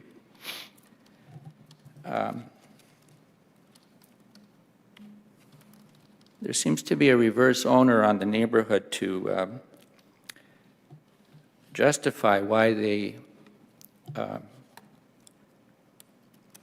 should oppose these variances, whereas the developer is not, at the time, it seemed like having the onus to be on him to justify the variances. Variances are put in place to protect a neighborhood, and it seemed like everything kind of went through with great ease for the developer. Some councillors fought very hard against these changes, and I have to give them credit for that. There's been little consideration as to the effect on the community, the neighborhood, and the unique character of this area. I know that it's been decided that this project is going ahead, but I'm asking going forward, let's try to have this not become a detriment to the community. Let's try to mitigate any problems this project might bring and to try and have it more in keeping with the surroundings. Failed housing attempts further entrench people in homelessness. Those being housed unsuccessfully do not want to talk any more about housing. We need to concentrate on stable housing, not on enhancing the optics of moving quickly. We don't want this building to become a blight on our community. We don't want to be dealing with a derelict property in 10 years. We want people to be proud of where they live. A 400 square foot living space is not conducive to moving forward. These are similar to SROs, single room occupancy. These have been tried in BC and are an utter failure. Can't we have a little more respect for these people and give them a space that is more comfortable, more amenable to the place to be proud of, to feel like they are a part of something? There already is a huge concern with parking. Please don't exacerbate this problem. Also, can we please not accept the lowest common denominator for quality and aesthetics?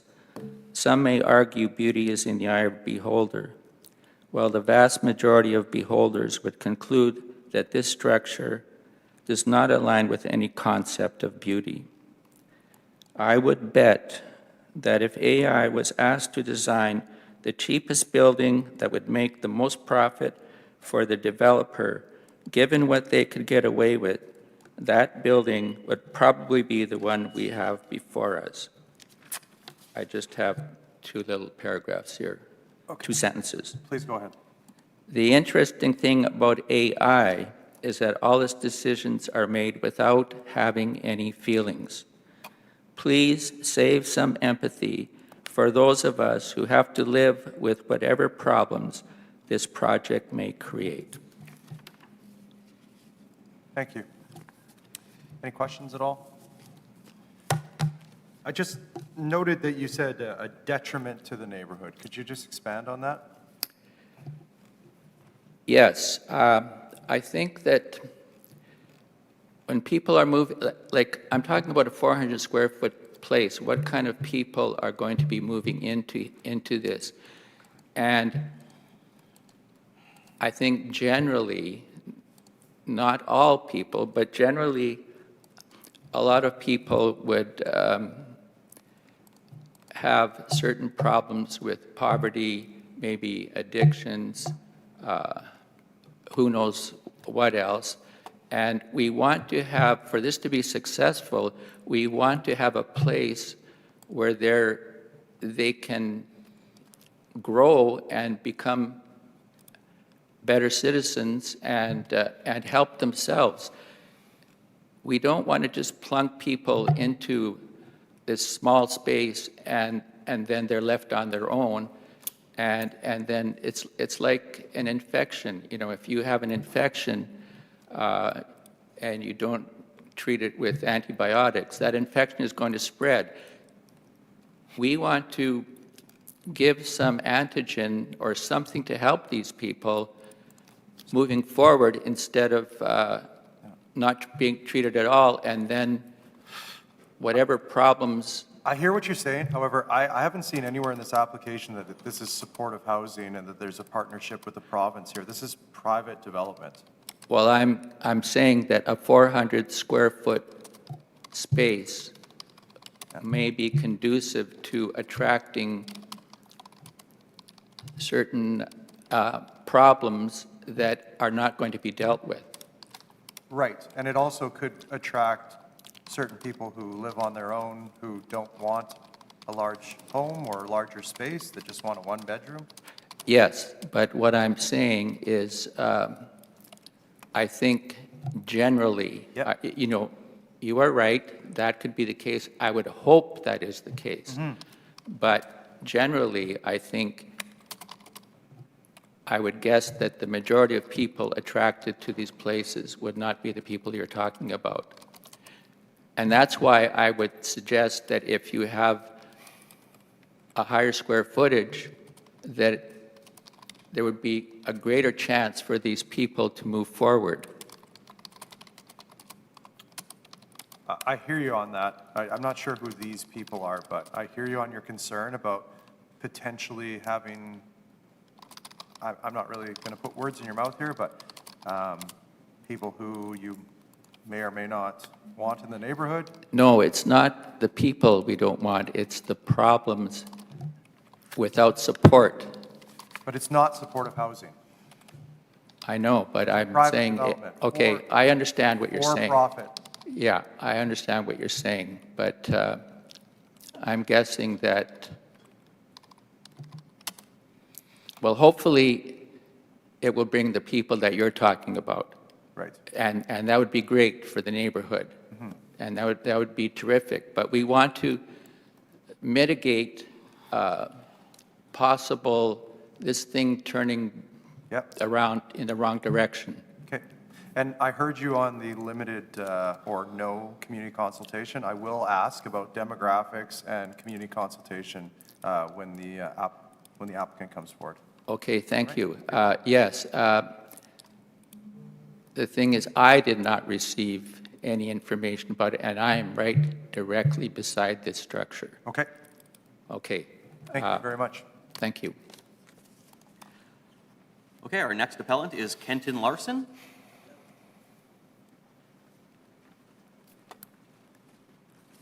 Hi there. Good morning. Thanks for having me here. I really appreciate it. And so for us, we're old hands at this now. This is the 4th hearing this year, and it is maybe we're at 10 in 5 years.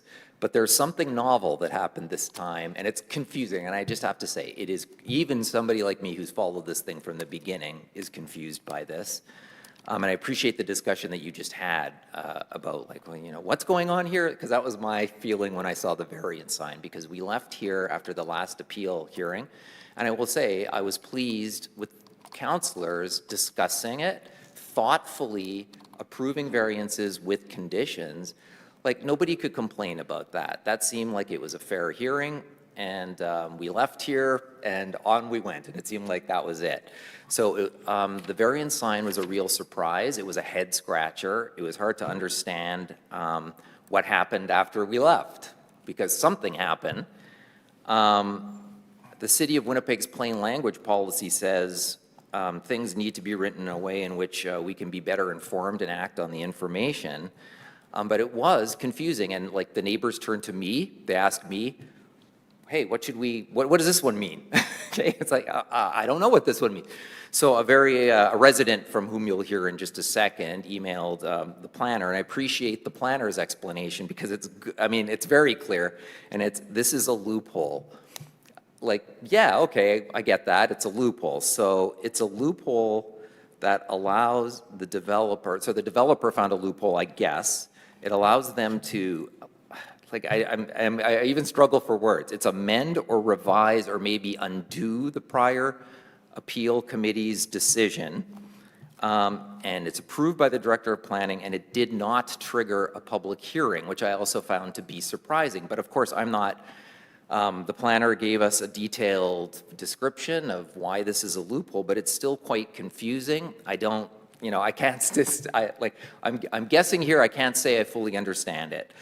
And that's sort of the next thing I wanted to say is, like, as the community and residents, we're kind of on the outside looking in here. We're doing the best we can to understand this stuff as it comes up. I think this might be the most confusing thing that's happened over these 5 years.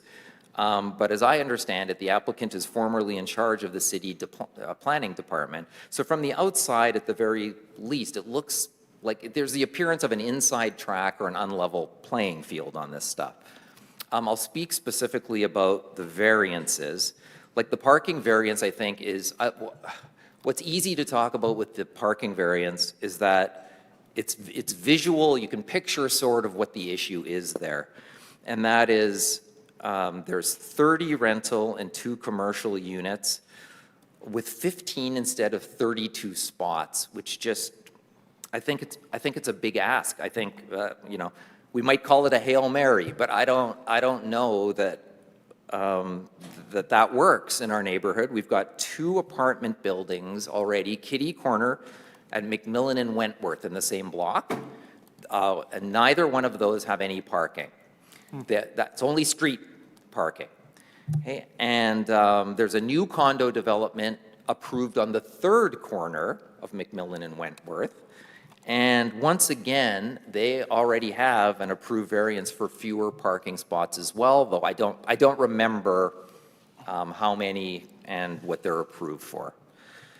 And sort of the common theme here in these variances, the developer has been asking for accommodation from the community, and it's really had years to make something suitable that fits into that spot without having to exploit loopholes. That would be the dream here, hey, let's just have, and you mentioned consultation. Consultation was lacking, as we've pointed it out a lot at prior hearings. I won't go into details here, but it was lacking. It would have been better to have that consultation. Right from the beginning, the community has said, like, we would love to be partners in this, Like, you could make us your partners. We could, it's been 5 years. We could have had lots of time to have a discussion and to actually see eye to eye on this instead of always being at odds. So I guess I want to conclude just by saying the last time we were here, the Appeals Committee, I think, listened to both sides in good faith. Felt that way to me, it looked that way to me, and they approved those variances with conditions. And I just respectfully ask you to this time, close the loophole and let's hold this developer to these constraints. And I would appreciate you granting this appeal and rejecting these variances. Thank you. Thank you. Any questions at this point in time? No. Thank you. Thank you very much. Our next appellant is Barry Otenbright. Barry, if you'd like to come forward, you'll have 5 minutes to make your presentation after you state your name. I've got a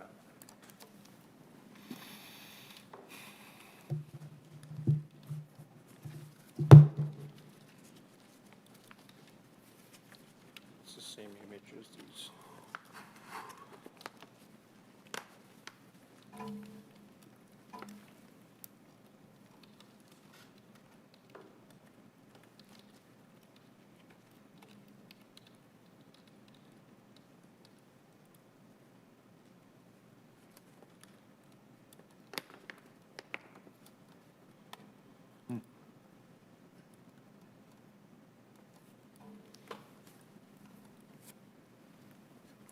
You can just put it right.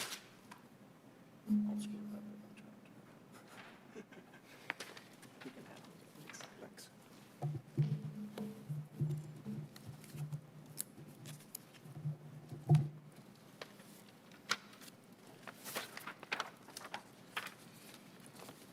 Good morning. Good morning. Thank you, first of all, for the opportunity to speak at this meeting. I am a resident of the neighborhood in the same block as the proposed development. I reside at 987 McMillan Avenue. I've lived in the neighborhood for 30 years. Winnipeg is very fortunate to have some of the finest historic communities in the country, and I consider the McMillan neighborhood to be one of the best in the city.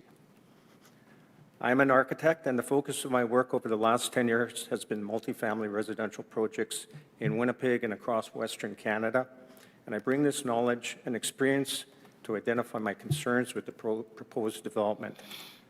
I've completed the design and construction of over 16 projects over the last 10 years, which includes 3,500 residential units. I'm in opposition to both of the variance items that were proposed. Variance item number 1, the construction of a mixed-use building having a lot area per dwelling unit of 400 square feet in lieu of 548 square feet, as previously approved under DAV 2719-12A/2024C. This item refers to the density of the proposed development. The more common multifamily residential metric for describing development density is units per acre. For example, and for reference purposes, a development permitting dwelling units of 400 square feet works out to 108 units per acre. Similarly, a development permitting dwelling units of 548 square feet equates to a density of 79 units per acre. The current design proposes 30 residential units plus 2 commercial units for a total of 32 units. This works out to a development density of 116 units per acre. This is an extraordinarily high density, particularly for an infill project in a predominantly single-family residential neighborhood. Quite honestly, I couldn't understand where the precedent for this type of density in this type of neighborhood originated. I completed an analysis to confirm what the current state of multifamily development is in the neighborhood. The analysis area included the area bounded by Corden Avenue to the south, Grosvenor Avenue to the north, Wentworth and Harrow Streets to the east and west. I'll now have you refer to the plan that I handed out and the one that's being presented. 16 multifamily residential properties were identified, including 12 newer developments completed under recent zoning bylaw requirements, and 4 historic multifamily buildings completed in the early 1900s. The historic examples are included for reference as they fall within the analysis area and are an integral part of the neighborhood fabric, keeping in mind that these historic multifamily buildings were developed prior to any associated parking requirements. As an architect directly involved in the design and construction of multifamily residential developments, I recognize the need for densification of mature residential neighborhoods. I'm in favor of a mixed-use development on this site. My primary concern is the unprecedented development density of 116 units per acre. Based on the analysis that you see in the table there, the appropriate density for the 915 McMillan site, consistent with other similar successful multifamily developments in the area, is 45 to 50 units per acre, 50% of the proposed density. Note that the previously approved variance density for the site of 548 square feet per dwelling unit, or 79 units per acre, is still 150% higher than the neighborhood average. It would be the most densified site in the neighborhood. Variance item 2, the construction of a mixed-use building having 15 parking spaces instead of 32 spaces. Parking has been an issue on McMillan Avenue for decades. I've lived there for over 30 years, and I know that. McMillan serves as an overflow parking for the numerous commercial establishments on Corydon. McMillan between Stafford and Wentworth Streets also serves as parking for the 2 historic apartment buildings on this block that provide no on-site parking. Densification of mature neighborhoods without appropriate parking measure makes no sense. Reducing the zoning parking requirements by over 50% further aggravates this issue. Parking goes hand in hand with density. That's your 5 minutes. How much more time do you need? On my last sentence here. Okay. 15 stalls for previously approved 22-unit development. Extension, all in favor? Aye. Opposed? Carried. Please continue on. Please continue. 15 stalls for the previously approved 22-unit development as per DAV 2719-12A/2024C is still well below the 1 parking space per unit. It would be at 0.68. Thank you. Thank you for your presentation. So just so I'm clear here, current proposal 30 units. 30 units plus 2 commercial units. Right. So you would see 15 units be more fitting in the community? The results of my analysis suggest that 15 units would have been appropriate. And that was presented in previous hearings in the past. What was approved in terms of variance was 22. They're now trying to get 30 plus the 2 commercial units. We have, there's an agreement or there's a variance on the site that permits 22. I'm saying that's as much as we should be doing on that site. It would still make it the most densified site in the neighborhood. It would still provide you with 150% of what would normally be consistent with the other successful developments in the neighborhood. Okay, I'm assuming that we will hear a lot about affordability, and the smaller the unit, the more affordable. Do you have anything to say to that? Affordability? There's never been mention of affordability of these suites or units at any point in time. Okay. It's never been mentioned by the developer. It's never been mentioned in a 30-minute public meeting that they held. Nothing of that nature. And on the community consultation side of things, did you have an opportunity to speak with the developer or the consultant? No, and that's really the unfortunate part. I mean, I was involved in numerous multifamily projects where we did meaningful community consultation with the neighborhood that involved the developer themselves, the design team, the architects, the engineers, and the community members. And this wasn't a half-hour meeting, this was several 3 or 4 hour meetings where notes were taken, changes were made, and at each one of these meetings, you would report on what the concerns had been and how you had addressed them in the revised design. At no point in time were we permitted to speak to any of the design team. We had no idea what was behind it. I had major concerns with the design, and had we had the opportunity to meet with the designers and the developer, we could have expressed that very easily, and it could have been dealt with before we ever got to this stage of the process. I've identified those concerns, and I noticed, sadly, in some ways, that there was an additional condition that was applied to this most recent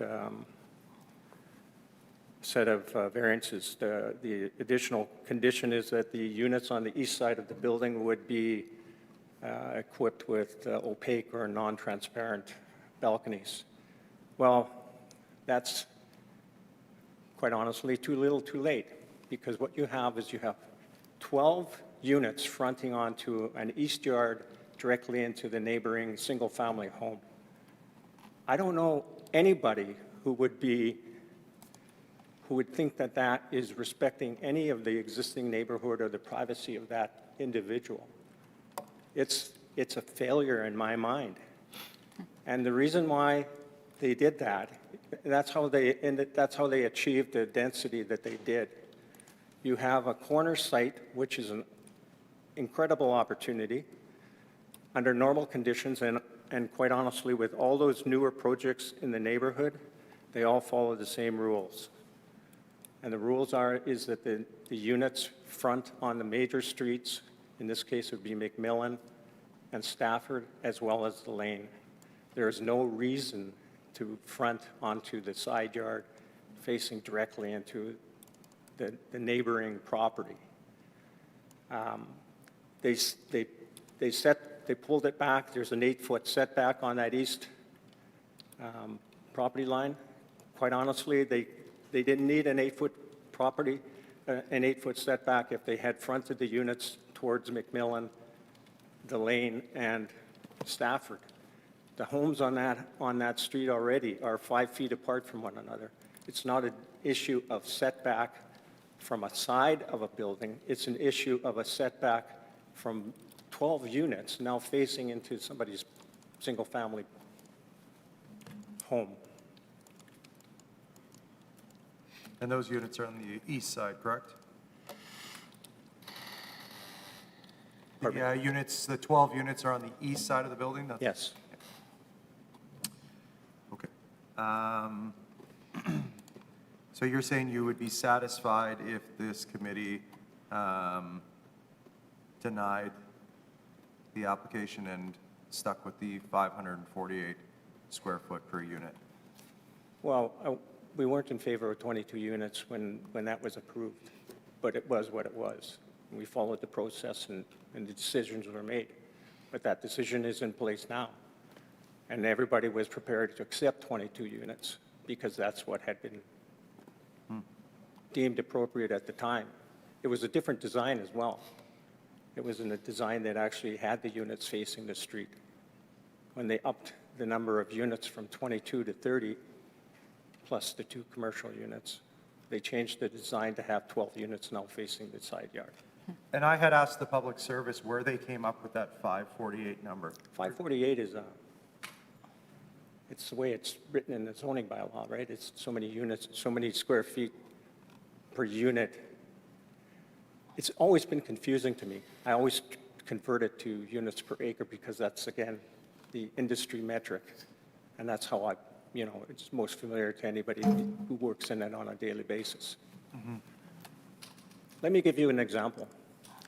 I've done a number of, most of the projects in Winnipeg that I've worked on over the last 10 years are greenfield projects in the suburb areas, like Sage Creek, Bridgewater, Aurora, those types of developments.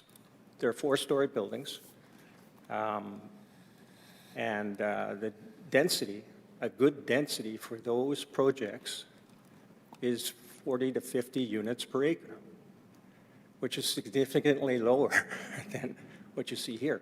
Mind you, they have setback requirements that far exceed the setback requirements on this site, and they have parking requirements that far exceed the parking requirements on this site. They have to meet a 1.5 parking ratio, which means that your parking can only be achieved by on-site parking and underground parking. And if you get 50 units per acre, you're doing very well. So when I see 116 units per acre in my neighborhood with next to no parking, I'm very concerned. The other developments that are in that 40 to 50 range, the successful ones, the ones on Grosvenor, there's some beautiful, beautiful buildings, well done. You know, they respect the character and the heritage of the neighborhood. They front onto the lanes or the streets, not onto the neighboring properties, and they provide adequate parking because there's fewer units and they need less space to accommodate it. In my mind, the 15 stalls that are being provided under the current design are totally appropriate for 22 units in this neighborhood, taking into consideration the bus and transportation opportunities and that kind of thing. The reality is, though, we live in Winnipeg, and as much as, you know, we'd like to think that you could survive without the need for a car, the reality is that winters are harsh and you're not going to take a bus to go shopping. You're going to if you have an opportunity to have a car, you're going to have a car. Okay. I hear you on that. A whole nother debate for another day on the realities of people not using cars in Winnipeg. But thank you for your presentation. Can I make one more comment? Sure, please. You know, I've done a lot of work out west in Alberta, primarily, some in Saskatchewan. And I will say this. You guys are, all the cities are struggling with the same development problems. But what they've done in Alberta particularly is they've made it tougher for the developer. And they put the onus on them to demonstrate how their project meets the requirements of that zoning bylaw. They do very thorough reviews of the design and the development, and the responses and the feedback that you get from the city during that design process is quite more significant than what we get here in Winnipeg. And what concerns me the most about Winnipeg, and Winnipeg is my home, is that we're lowering the bar as opposed to raising the bar. And there's an opportunity to put the onus on the developer. It's not something that has to be done on the city, by the city. I think there's really a missed opportunity. All right. No further questions at this point in time. Thank you very much. Okay. Our final registered appellant is Caroline Traeger. After Caroline, we'll be moving on to those in opposition to the appeal, starting with the applicant on the file, John Winthrop.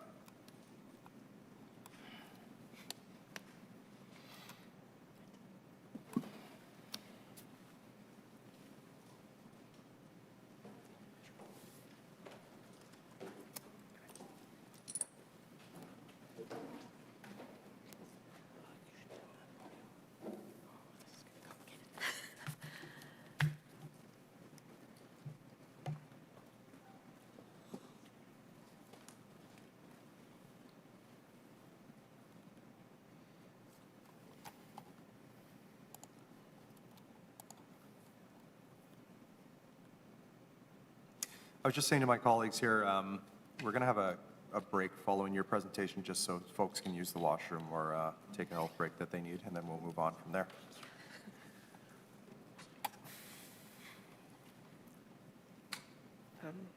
Good morning. Yeah, we'll pick you up. So I'm going to admit right off the bat, last time we had more time, so I'm Yep. cutting this short as I go. Okay. And I just wanted to thank the planning person that I talked to for giving me all the information before I came here today. It was very Great. helpful. Thank you for that feedback. So my name is Caroline and Trowiger, and I am a resident of McMillan Avenue. I'm here on behalf of my neighbors most directly impacted by the proposed development at 915 McMillan.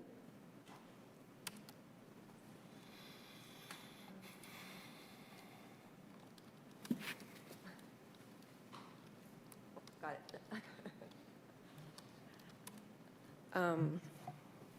In April, the Appeals Committee denied the developer's request for 400 square foot units. I'm not sure if it's denied or amended. Yet only months later, we're forced back to fight the same proposal again. Why? This is because of a loophole in the Development Procedures Bylaw. A clause that once prevented repeat applicants for 1 year was removed, which allowed the developer to reply almost immediately after losing an appeal. City Planning told me they acknowledge the loophole is a problem and are preparing to bring forward an amendment so it can be used again. That's the right step, but the amendment is not yet in place, and in the meantime, our neighborhood is paying the price. We are the test case, forced to fight the same proposal twice in a year. That is unfair for residents, and it highlights how developers can take advantage of gaps in the system. I'm hopeful this will be taken into account today. Traffic and safety issues. Our community's concerns remain the same as they were in April. Parking and traffic are already stretched to the breaking point. This development proposes 30 units with 2 commercial spaces, but only 15 parking stalls. That means potentially 40 to 60 additional residential vehicles competing for space in an area where parking is already scarce. Neighboring properties, 847 McMillan, 890 McMillan, and 915 Corden already contain around 65 rental units with little to no parking, plus another new development at 850 McMillan with an approved variance to decrease parking. The 915 McMillan development adds more with units without adequate parking, pushing the burden onto the street and the back lanes. This is just quick stats. We have 50 to 60 cars already in that back alley. It depends on how many renters we have. McMillan Block has between 120 to 160 residents, depending on renters. Our alleyways are narrow, our corners are blind, and drivers already use our residential streets to cut between Stafford, Corden, and Grosvenor to bypass traffic congestion. The increases in speeds and collision are risks. This slide just shows the regular street issues we have.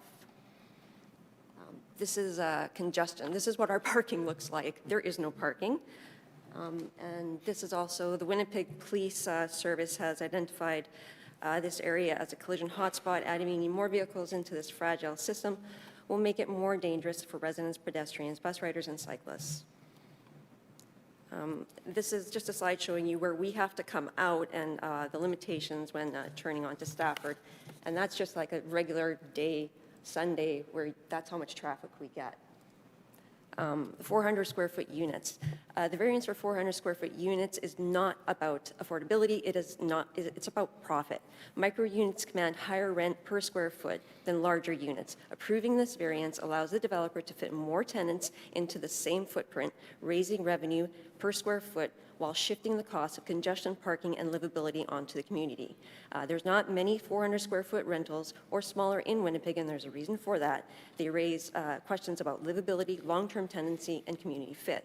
They are not a special circumstance deserving of a variance. They are a business strategy to maximize income. Planning staff have pointed out that McMillan neighborhood population grew by 6% between 2016 and 2021, which matched the city-wide growth rate of 6.3%. In other words, the neighborhood is already growing at the same pace as Winnipeg overall. On top of that, McMillan's density is already more than twice the city average, and Osborne Village next door is densest neighborhood in the city. This shows that density is increasing here without extraordinary development measures or repeated variance approvals. We are already doing our part. Yet city councilors are still being asked to approve even more density using outdated 2021 census data. The city's planners have acknowledged that Updated statistics won't be available until after 2026 census, meaning decisions today are being made with data that is 4 years old.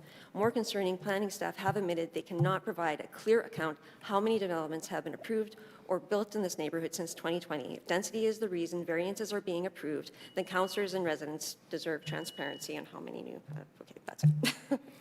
Sorry. Did you want to wrap up? Yeah, I guess I'll just say that, this isn't about traffic, parking, or even density. It's about trust in the City Hall. Residents see a developer represented by a former senior city planner exploiting a loophole to bring back a proposal that was already denied. We see city planning staff continuing to support the developer's case, while the community is left to raise the same concerns over and over with limited knowledge of the system. Planning has said that this loophole will be fixed, but until the amendment passes, our neighborhood is stuck in it. We are still the ones being forced to live through the consequences. This erodes public confidence in the process. People feel the rules are tilted in favor of developers, while residents' voices are worn down. I'm asking on behalf of our neighbors, you respectfully, the committee, to reject the 2 variances, recognize the unfairness, and again, say our community is not opposed to development. We're opposed to variances being misused to maximize profit at the expense of fairness, safety, and trust. We ask you to stand with residents today. Okay. Any questions at this point in time? Or delegation? I'll move we take a 4-minute recess. Okay, great. We're going to take a quick recess, and then we'll reconvene here at our appeals meeting for today. Thank you. Welcome back to the Appeal Committee for this September 29th of 2025. We're on item number 7 of our appeal agenda with 915 McMillan. I'll turn it back over to the clerk. So at this time, we're calling for the applicant to speak in opposition to the appeal, John Winthrop. John, you'll have 5 minutes to make your presentation after you state your name. Good afternoon. My name is John Winthrop. I'm a professional planner here speaking about this item before the committee today. I do have a presentation. I'll keep it short. I'm looking for an approval for 30 dwelling units with 15 parking stalls. I believe the variances meet Section 2473 of the City of Winnipeg Charter. The question I always bring forward to you is, what is the planning issue? We're aligned with the complete communities and the aligned that council's half-June amendments to enable low-rise residential. We are located low-rise residential on a Collector Street, a full-time truck route, as well as a transit route here. There's actually more bus routes available on this location than I have available in Osborne Village. I also did a density study of the surrounding area. Surprisingly, mine's very different than what other people have found, because I looked at items within a block radius, whether they're on Corridon, but I did focus a lot on this street, McMillan, and I found a lot of similar buildings with density and parking ratios, lower than mine actually. That front McMillan, which is a P2, they have similar densities. Here's some of the buildings, 1014 Corridon, a density of 1 per 440 square feet. That's just 1 block to the west. 14 units, 5 parking stalls. That's a ratio 1 to 0.35. 1011 Corridon, 1 dwelling unit per 431 square feet. 14 units, 5 parking stalls, 1.035. 1017 Corridon, 1 per 412 square feet, 22 units, 9 parking stalls. That's a 0.40 parking ratio. 915 Corridon, which is right next to the Academy Florist there, 40 units, 0 parking, 0 parking. Maple Leaf Apartments, that's all within 1 block. On this block, actually, right at the east end, 890 McMillan, 24 units, 0 parking. 24 units, 0 parking. 1 unit per 502 square feet. Just slightly east of that building, within 1 block of where we are located on McMillan. 847 McMillan, 1 dwelling unit, 564 square feet. 16 units, 0 parking, 0 parking. 2 blocks over, 820 McMillan, 1 per 571 square feet per unit. 21 units, 14 parking. 798 McMillan, 1 per 322 square feet. That's lower than what I'm proposing here. 1 per 322 square feet, 0 parking. 0 parking again, Dundee and Court. 778 McMillan, 1 per 684 square feet, 44 units, 43 parking. I'm proposing 30 units at 1 per 402 square feet. The residents would like to see nothing here. You've heard from them before. They've been out to multiple public hearings opposing all along. At the last appeal hearing, the appeal hearing body approved 22 units, 1 per 548 square feet. The residents, none of them came forward and said, if you just lower it, we'd be happy. None of them. They kept opposing it. This is why there's no public engagement, no public consultation. I am not changing their minds. Their minds is against this project. You've heard them repeatedly come forward here of how they've had to come forward and say we're against this project. Not at any time have they said, boy, if you just lower the density, we'll support this 4-story building on a collector street, full-time truck route within walking distance of several amenities, while there's other buildings with zero parking on the same block, zero. What am I proposing here? Well, 30 units would be 10 per floor. If you want to eliminate the smaller units, those would be the attainable units. We will just go forward with 22 units on 7 per floor. There will be larger units, but the more attainable units at a smaller size, we'll be eliminating them. Those include the 400 square foot studios, the 500 square foot 1-bedrooms.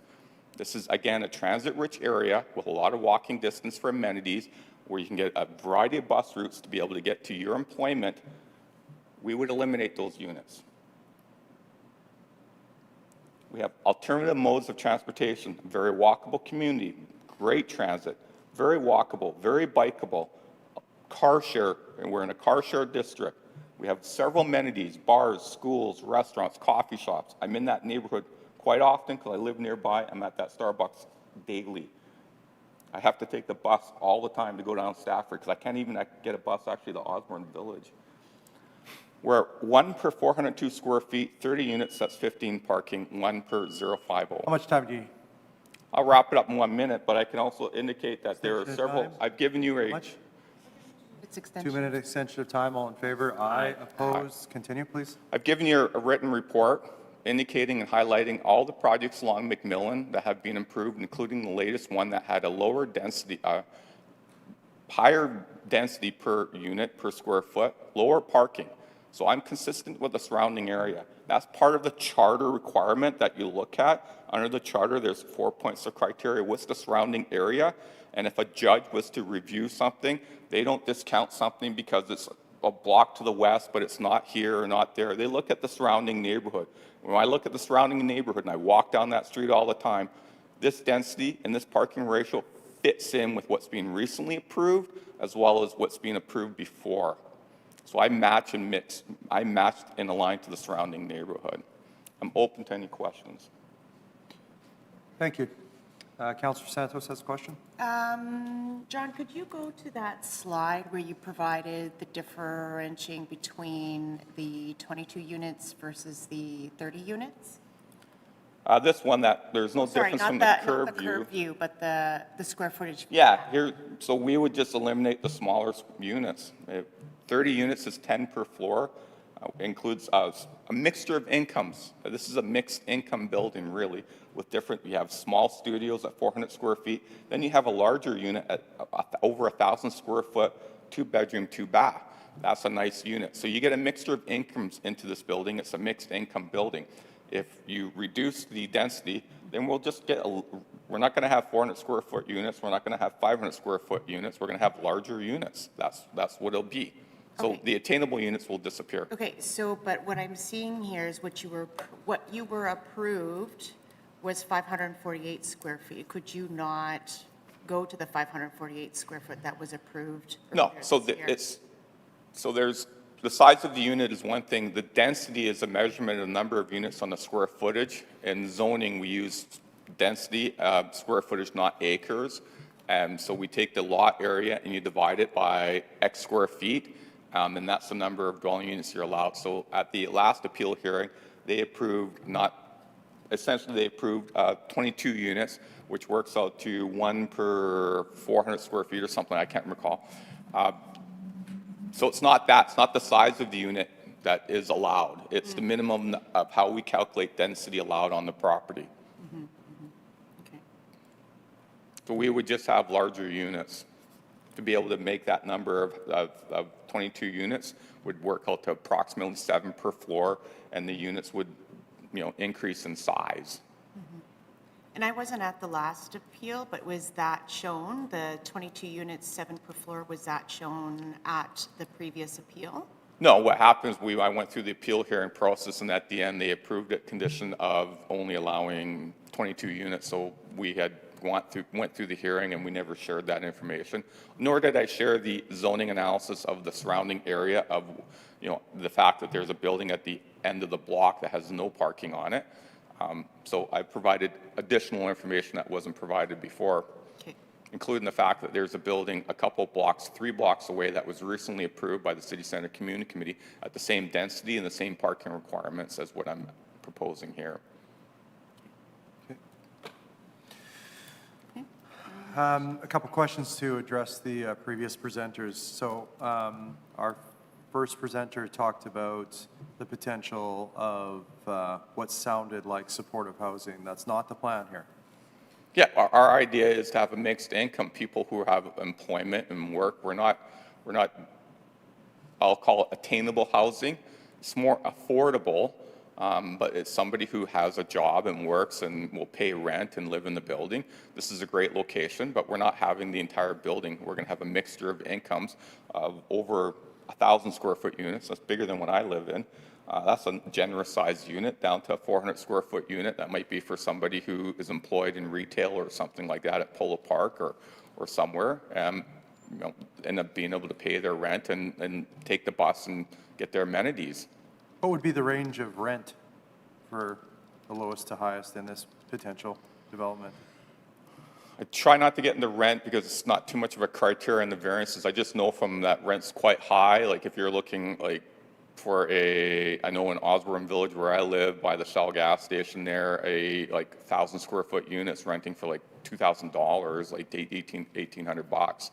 I can't afford that. Like I own a condo, thankfully I bought like 15 years ago, but like $1,800 to $2,000 for like a place in Osborne Village now is like, that's like high. That's why the units are getting smaller, because that brings the rent price down lower. So what would a rental of 400 square feet on McMillan garner in today's? Yeah, you're looking at like half that price then. Like that's what rents, like when I moved to Osborne Village 15 years ago, rents were like $800 for my unit. I ended up buying it. Now I can rent it out for $2,000. That's like in 15 years. So you can, then my unit is like around 990 square feet. I can rent it for around $1,900 a month. So now that's why the units are becoming smaller. And then your presentation touched on the parking. I'm assuming that the demographics that you're going to go after would be not driving and using transportation or multimodal? Yeah, some of the demographics. Exactly, like Osborne Village, Corridon, this is an area where there's existing buildings with no parking that are filled with people who are either students or don't have obviously don't own a car.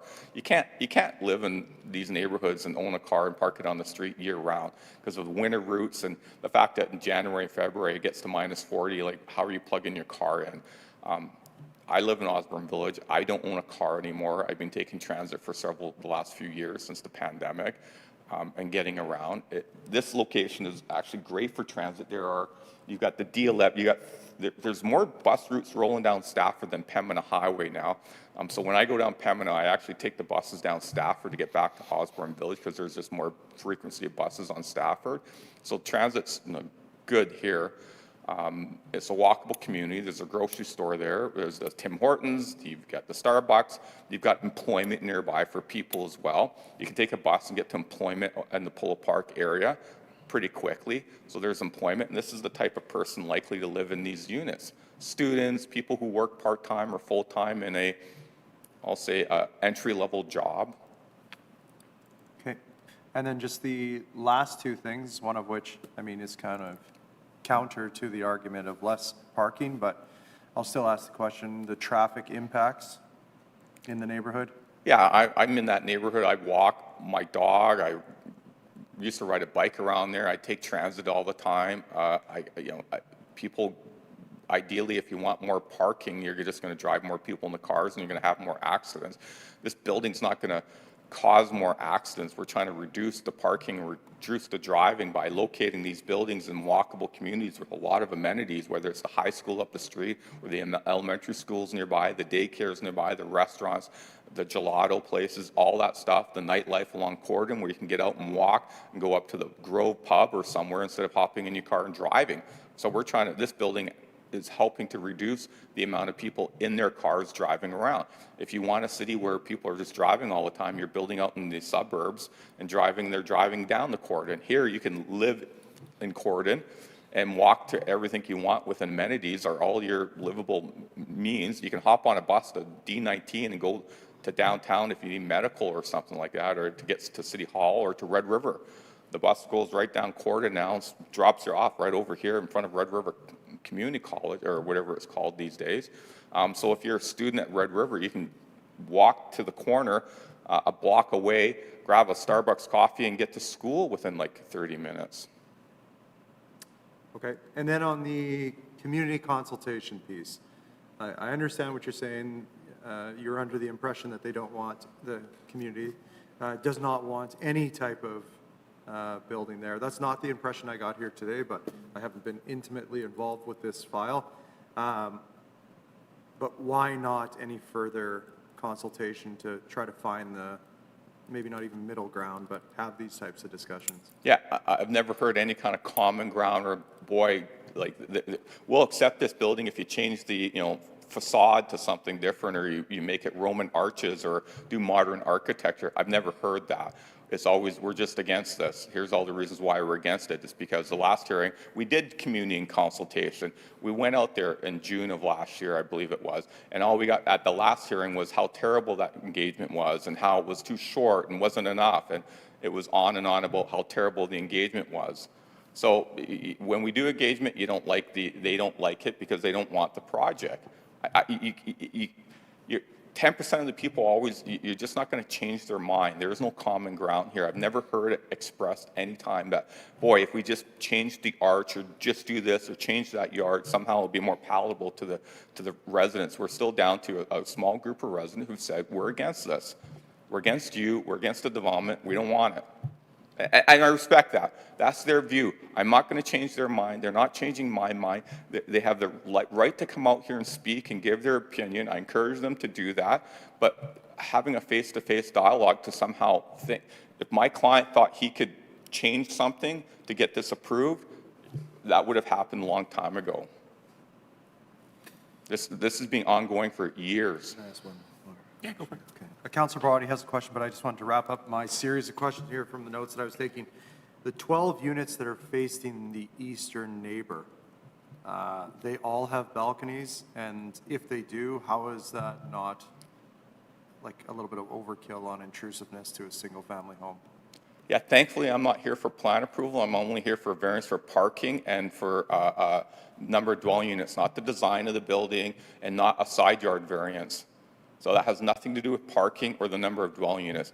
But recognizing that concern, at the plan approval, the last public hearings, we moved the building as far over. If you look at the site plan, we gave a very generous side yard. We brought the building right up to the corner and reduced the yards along Stafford and reduced the yard at McMillan to move us as way as we can from the existing building to the east of us so that we're not right on top of it. But having amenities where people can enjoy the outdoor space and get some sunlight through their windows, et cetera, we're trying to encourage that for people. We're prepared to screen that. The planning department has talked about screening, again, balconies as a condition of this. We're prepared to plant trees, whatever to help buffer and to integrate ourselves into the community. But to say we're going to start eliminating windows and balconies and spaces and amenities and stuff like that, well, what kind of spaces then are we creating for people to make a livable community? Councillor Brody? Has Corridon gentrified and become boring, and would this help reverse that? I've seen more projects further along actually McMillan than actually along Corridon for buildings. There was one recently approved that another planning firm and another developer did down, not by Daily Burger, it's on my map there.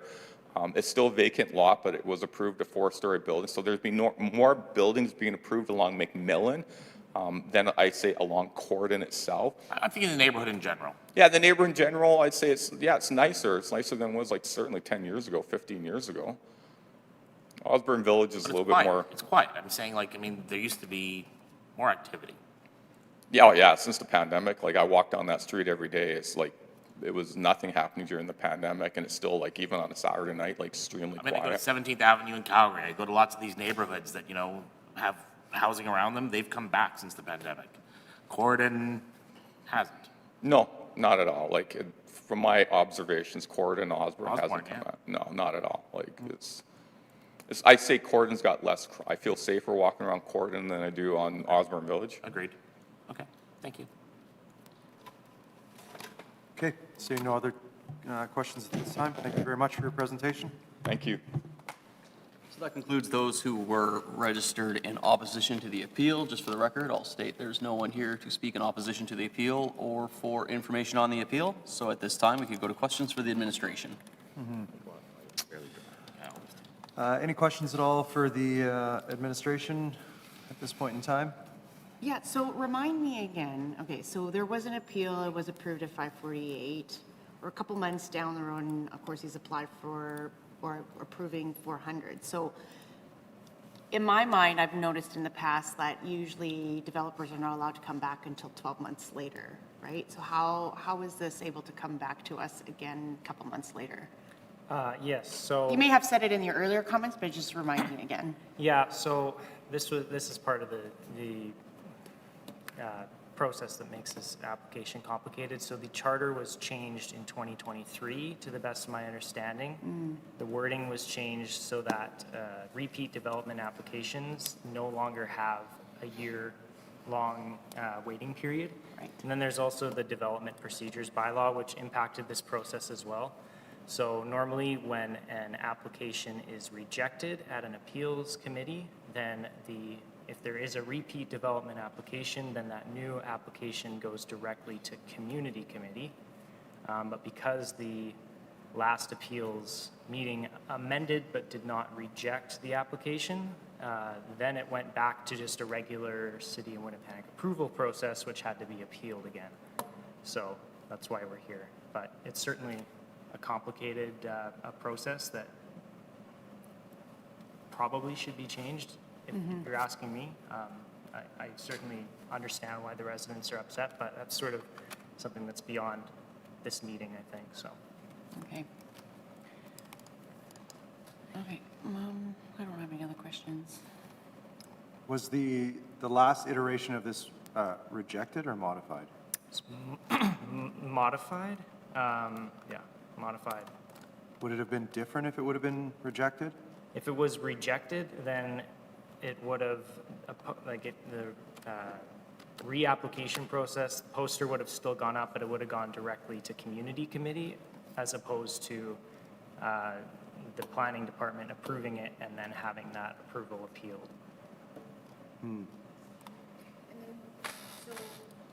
I'm just playing this out, like, say we support the appeal, could the developer go back to the original modified 548 application and continue on with that project?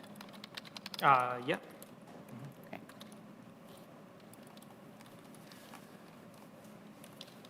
Any other questions at this point in time? Nope. Okay, thank you. Okay, at this time, we'll start to call forward our appellants who can speak in rebuttal to comments made. Just note, no new information is permitted. We'll start first with Bob Sider, followed by Kenton Larson, Barry Otenbright, and Caroline Traeger. You can all come forward and make yourself comfortable on the bench, and we'll call you forward one by one.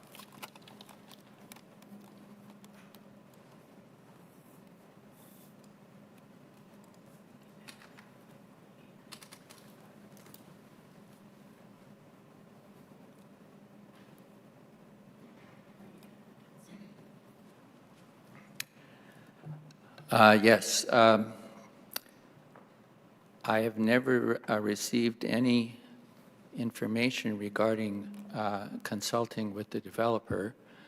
I think the whole neighborhood would have been very pleased to have a consultation process where there was some type of an arm's length person or group chairing, so that there could be kind of an unbiased summation of whatever was talked about and maybe agreed upon, and then it could be on the record.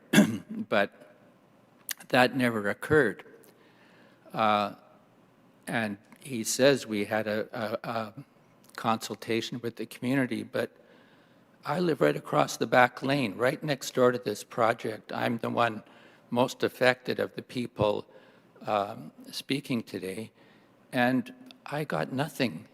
Like I said, all I got was a sign on a peg stuck in the ground 2 weeks before zoning had already changed, which I knew nothing about.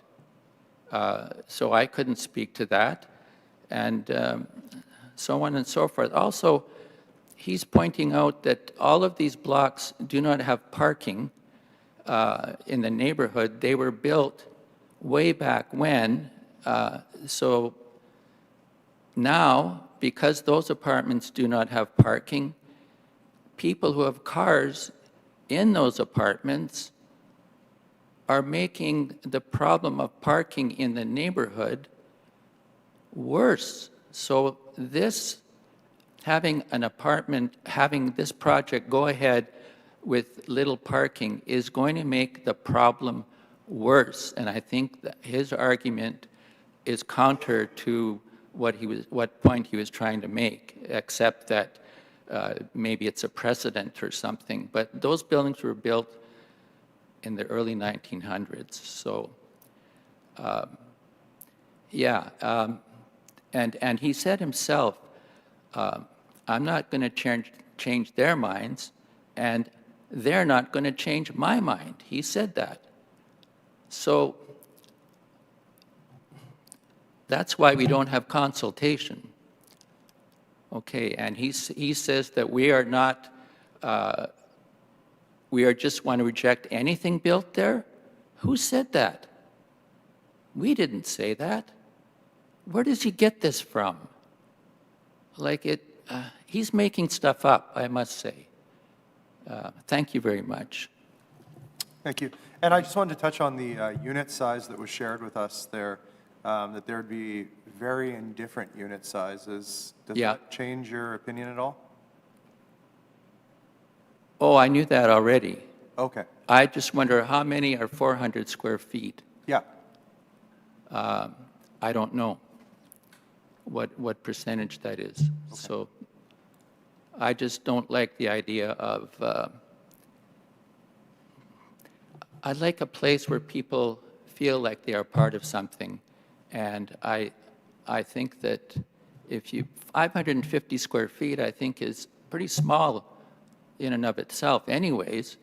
And, you know, if they're going to make a home and be proud of living there, and it's not just going to be like a transitional place where they're going to be there for a year and move on and not care at all, well, I mean, I don't know. Hopefully it attracts people who,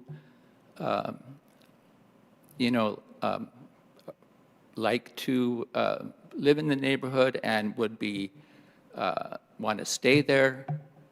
I would like to encourage units where people want to stay and be a part of the neighborhood and feel like they belong there. It's a subjective opinion, I know, but I think it is a worthy opinion. That's fair. Okay, thank you. Thank you. Our next appellant to speak in rebuttal is Kenton Larson. Yeah, I wanted to say, well, first of all, I thank Councillor Duncan for pointing out that the feeling you got today is not that the residents don't want two-way dialogue. That's what we've always wanted, what we said we always wanted. I will point out that the applicant just joined this process recently. The building, originally, Dwell Design owned the building. I believe Dwell Design still owns the building because it's shown prominently on the website. It's the new design. There had been a number of fires on the lot. And when the buildings had become derelict, they let them become derelict, and there was fires on the lot. And I phoned the owner of Dwell Design because I was sick of cleaning up after their fires. I was worried about the fires, and I was sick of picking up his garbage. So I called him, and I said, do you still own, I point blank asked him, do you still own this property? He goes, yes, of course I own this property. Like, why would you think otherwise? So I believe that Dwell Design still owns the property, and I don't know if that relationship has changed. We've never found out really if there's something different there. But the applicant you saw before you today was not here from the beginning, right from the beginning, and there's certainly, we've seen every iteration of city councilors from the beginning of this process, and each time we've said, no, we would like to be partners in this process. We would like a two-way communication process. At one point, oh yeah, and the reason, like, it's misstated to say that the residents just complain that the consultation's too short. What happened was, the applicant's business would not pay, I suppose, for the paid version of Zoom, so the online consultation crashed out at 30 minutes, and that was it. They never came back.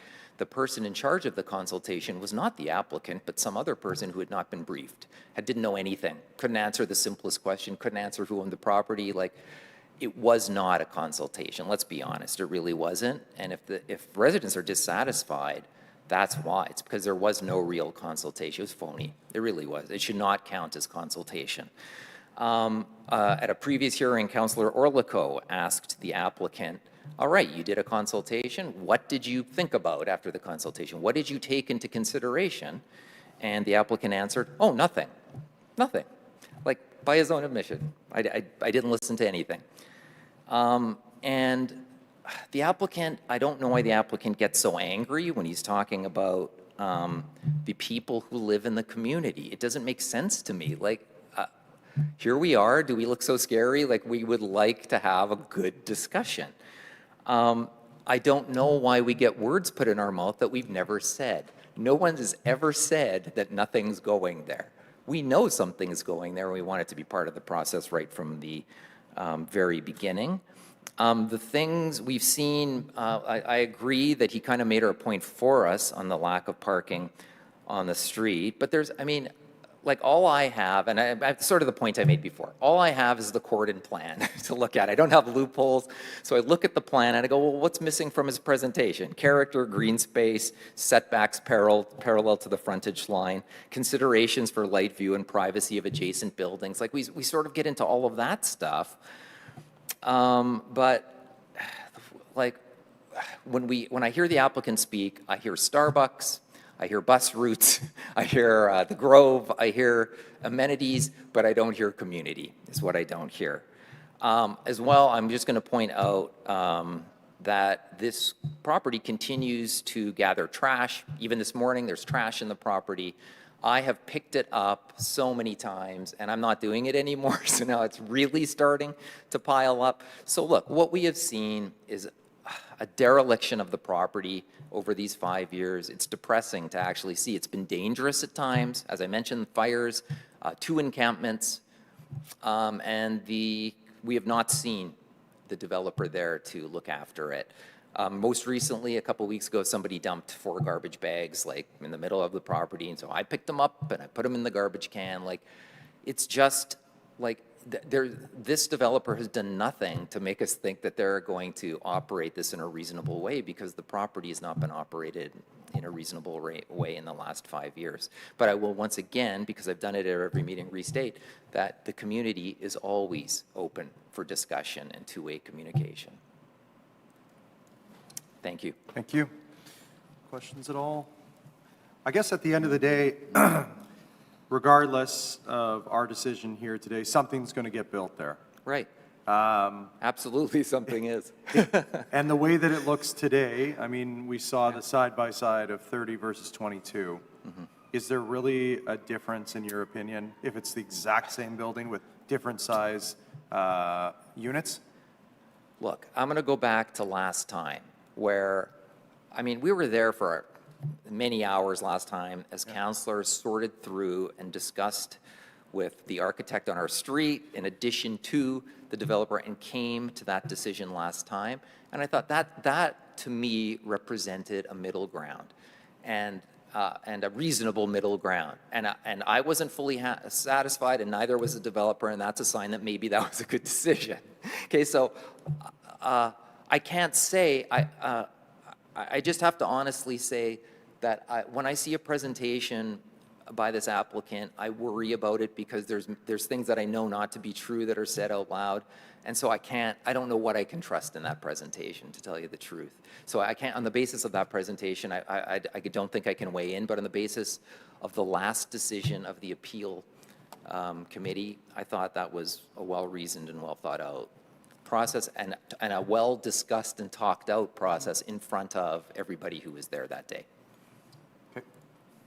Appreciate your comments. Okay. Seeing no other questions, thank you very much. Thank you, I appreciate it. Our next appellant is Barry Ottenbright. Barry, if you'd like to come forward, you'll have 5 minutes to speak in rebuttal to comments made. However, no new information is permitted. Thank you. I have to agree with John. His analysis was very similar to mine. What we were pointing out, though, was that the historic properties that were a focus of his, that are of similar density, but still less than. I think the important thing is to recognize that these were built at the turn of the last century, before, with a fraction of the parking requirements that we have now, with 0 parking requirements. So what that does is it means that all that parking, not only for the apartments on McMillan and Wentworth and in that 6 or 9 block area that I had identified, but the ones on Corden as well are parking on McMillan and on the other side of Corden as well. So no dispute there. I thought I might share a little bit of knowledge, though. You had asked the question about cost of units, rental costs, that type of thing. I can tell you from my experience that a studio unit, like a 400 square foot unit, the typical mix in a multifamily development is about 10 to 15%. And that's the same for 3-bedroom units, 10 to 15%. The sweet spot is 1-bedroom, 2-bedroom, 1-bedroom den. Those are the ones that are the most feasible in terms of renting. From a cost standpoint, the reason why they have so few 3-bedrooms is that they can never get the return on a 3-bedroom that they can on a 1-bedroom or a 2-bedroom unit. The downside to the smaller studio units is that they end up being proportionally higher on a square foot basis than the 1-bedroom, 2-bedrooms. So it makes the price of a smaller unit more expensive, which makes them more difficult to rent. So there's a bit of a catch-22. When we thought we were successful in going back to the original density at the last meeting, I was happy because what I thought was going to happen was we weren't expecting that it would be a smaller building. For all intents and purposes, it could be exactly the same building, just be less units within the building. But that would have provided the designers with the opportunity to reconfigure the floor areas so that the units were facing more north and south towards McMillan and the Lane, with less units fronting onto the side yard and the neighboring property. So it would have been a win-win. That's the first thing that comes into my mind, but that's because I'm an architect. I'm already thinking about how they could solve that problem. Wouldn't have been that much of a design change. So now that we're going back to, or considering the 30 units and 2 commercial units, we're back at that very difficult spot where we've got 12 units fronting onto a neighboring property, which I think is very unfortunate. I think it's not good design. And, you know, as an architect, I'm embarrassed. So I won't speak any to the experience of the consultation process.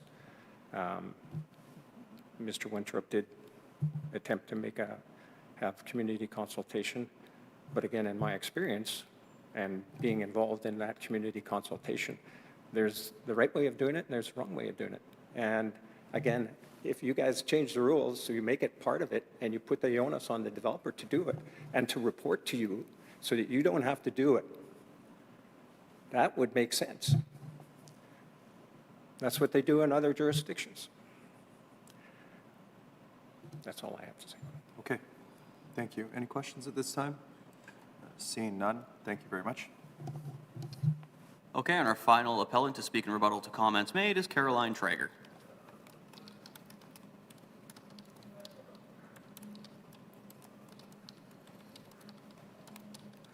Hi. So I'm exhausted from this. This has been 5 years, and I'm done. This has been variance after variance after variance approved. Just take the variances away and just approve anything you want anymore. I just don't even know what to say.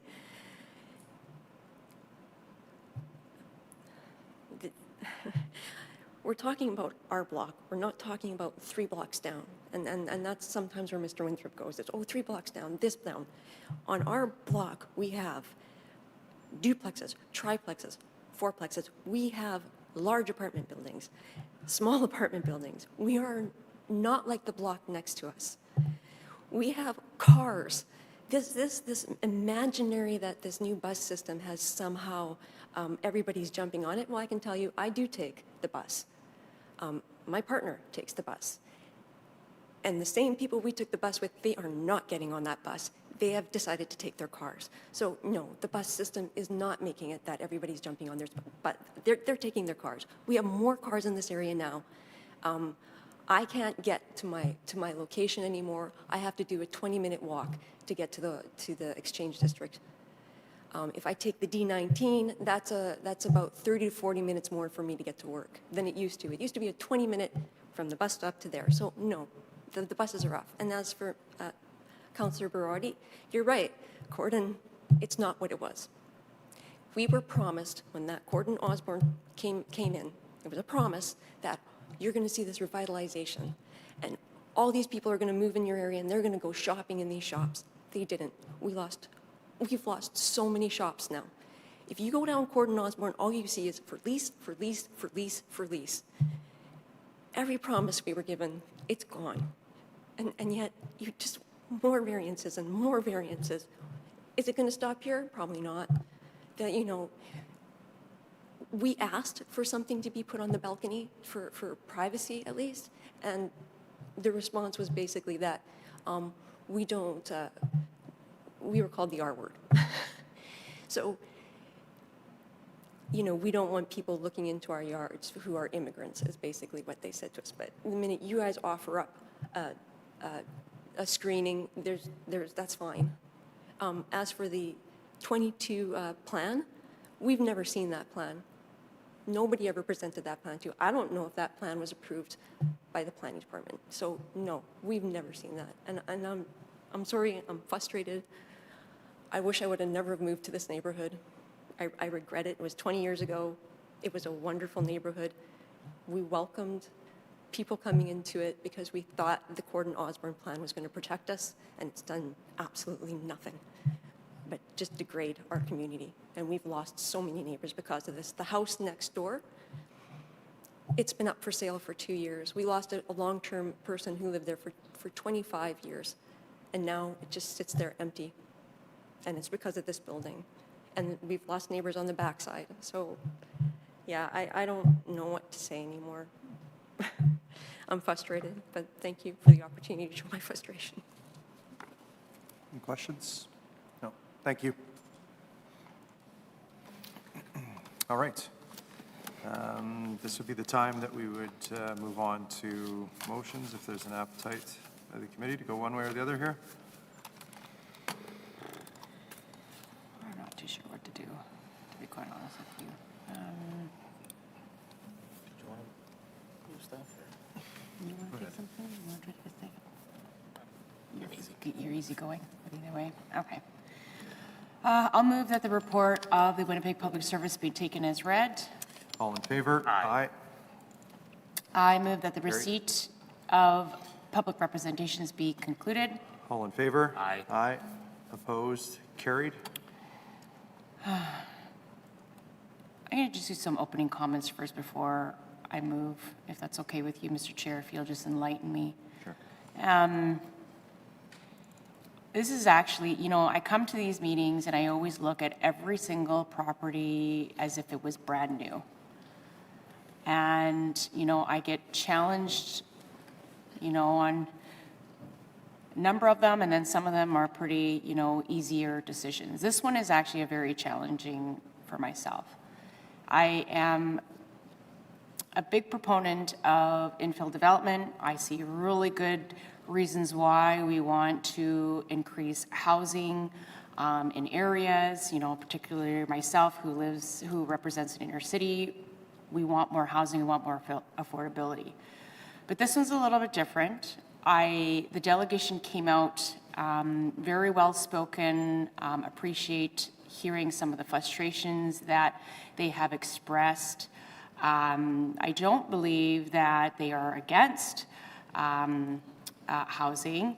I think they've come out at a previous appeal and worked, you know, their best through a public hearing process. And that's what these are for. You make your decisions there. You try to make some changes at those public hearings, and it seems like those decisions were made. And I guess what I'm perplexed is that we're here again and putting the residents through another public hearing. So I think at this point and at this juncture, I'd like to go back to the original appeal that was done. That is what was agreed upon, and I think we really need to stick to that and just remain consistent with the appeal that occurred in April. And from what I'm hearing from the department is that the applicant could go back to that. So at this juncture, I will not be supporting I will be supporting the appeal. So that's kind of where my comments are at. So I'm looking to Brendan to make sure. I think this is kind of so I'm going to be saying that in accordance with subsection 247 sub 3 of the City of Winnipeg Charter, the variance is not consistent with Plan Winnipeg, and any applicable secondary plan does create a substantial adverse effect on the amenities, use, safety, and convenience of the adjoining property and adjacent area, including an area separated from the property by a street or waterway, is not a minimum modification of a zoning bylaw required to relieve the injurious effect of the zoning bylaw on the applicant's property, and is not compatible with the area in which the property to be affected is situated. Again, you know, there was an appeal. You know, a couple months later, we're hearing this again. I think there was reasonable grounds made at the first appeal to support the 548 per square foot. There was opportunities for them to go back to that. And you know, as I've stated earlier, like, I don't take these decisions lightly. I think there has been consultation in June of 2024. I think it's just, we should really just stick to those decisions that were made earlier this year and move forward. Okay. Councillor Rawadi, you want to add? Sure. Again, a major route like this is sort of the place where we want to see density. Connections to community with the transit, with active transportation, with nearby businesses. This is where we want the density. My challenge with this one, though, is I don't feel the developer has done their due diligence. When you're asking for a variance, a variation to our rules, you have to show that you've gone above and beyond to deal with the neighborhood's challenges, with why these sorts of things are appropriate. Yes, there are some properties in this area with 0 parking stalls, and this is, you know, still providing 15. But again, I just don't feel, you know, the poor location. I know this isn't plan approval today, but the poor location of patios. If you've made changes to it, you're adding more density, and you haven't gone and addressed the neighborhood with a public consultation, that's a big black mark against what you're up to. So I have a very strong record in supporting densification. I support densification, whether it's in North Clodonan Ward or anywhere else in the city of Winnipeg. I just feel that in this particular case, the original applicant has not made a strong enough case and done the legwork required to get some buy-in from the neighborhood. So I'm going to be supporting Councillor Santos's motion here to support the appeal. Okay, thank you, Councillor Browadi. I'll also put some words on the record here. I support the development here. I don't think there's a huge difference between the 22 and 30 units. What I am left wondering is, although community consultation is difficult and we may not end up at an agreeable point between the applicant and the community, there is value in still having that community consultation, and to dismiss it as just we're not going to go anywhere with it. I mean, if that were the case, in my neck of the woods in Charleswood, it probably would not be going very well, but I think that there's always value, even for the folks that will blatantly say not in my backyard, and that's okay. As we heard from some of the speakers today, they just have an opinion, and that's okay. That's what this process is about. But ultimately, I support the development. However, I do agree with my colleagues on the community consultation piece really lacking here. And one point that stuck out to me when I was thinking, intrusive to the neighbors on the east side, an architect spoke to having the orientation of the building, being able to mitigate that, to have, maybe not zero intruding on the neighbors, but fewer. So I won't be supporting Councillor Santos's motion based on the fact that I do want to see something developed here, but I am completely on board, and maybe a notice to those coming in the future that the community consultation piece is key for me. And with that, I will call the question. All in favor? Aye. Aye. Opposed? Nay? Recorded in opposition. Moving on, Councillor Santos. And I move that the appeals be allowed and the decision of the Director of Planning, Property and Development not to be concurred in. All in favor? Aye. Aye. Opposed? Recorded in opposition, and that is carried. I move that the variance order DAV 1788, I move that the variance order DAV 174815/2025 be canceled. Call the question. All in favor? Aye. Opposed? Nay? And I move that the public hearing with Carried. respect to these appeals be concluded. All in favor? Aye.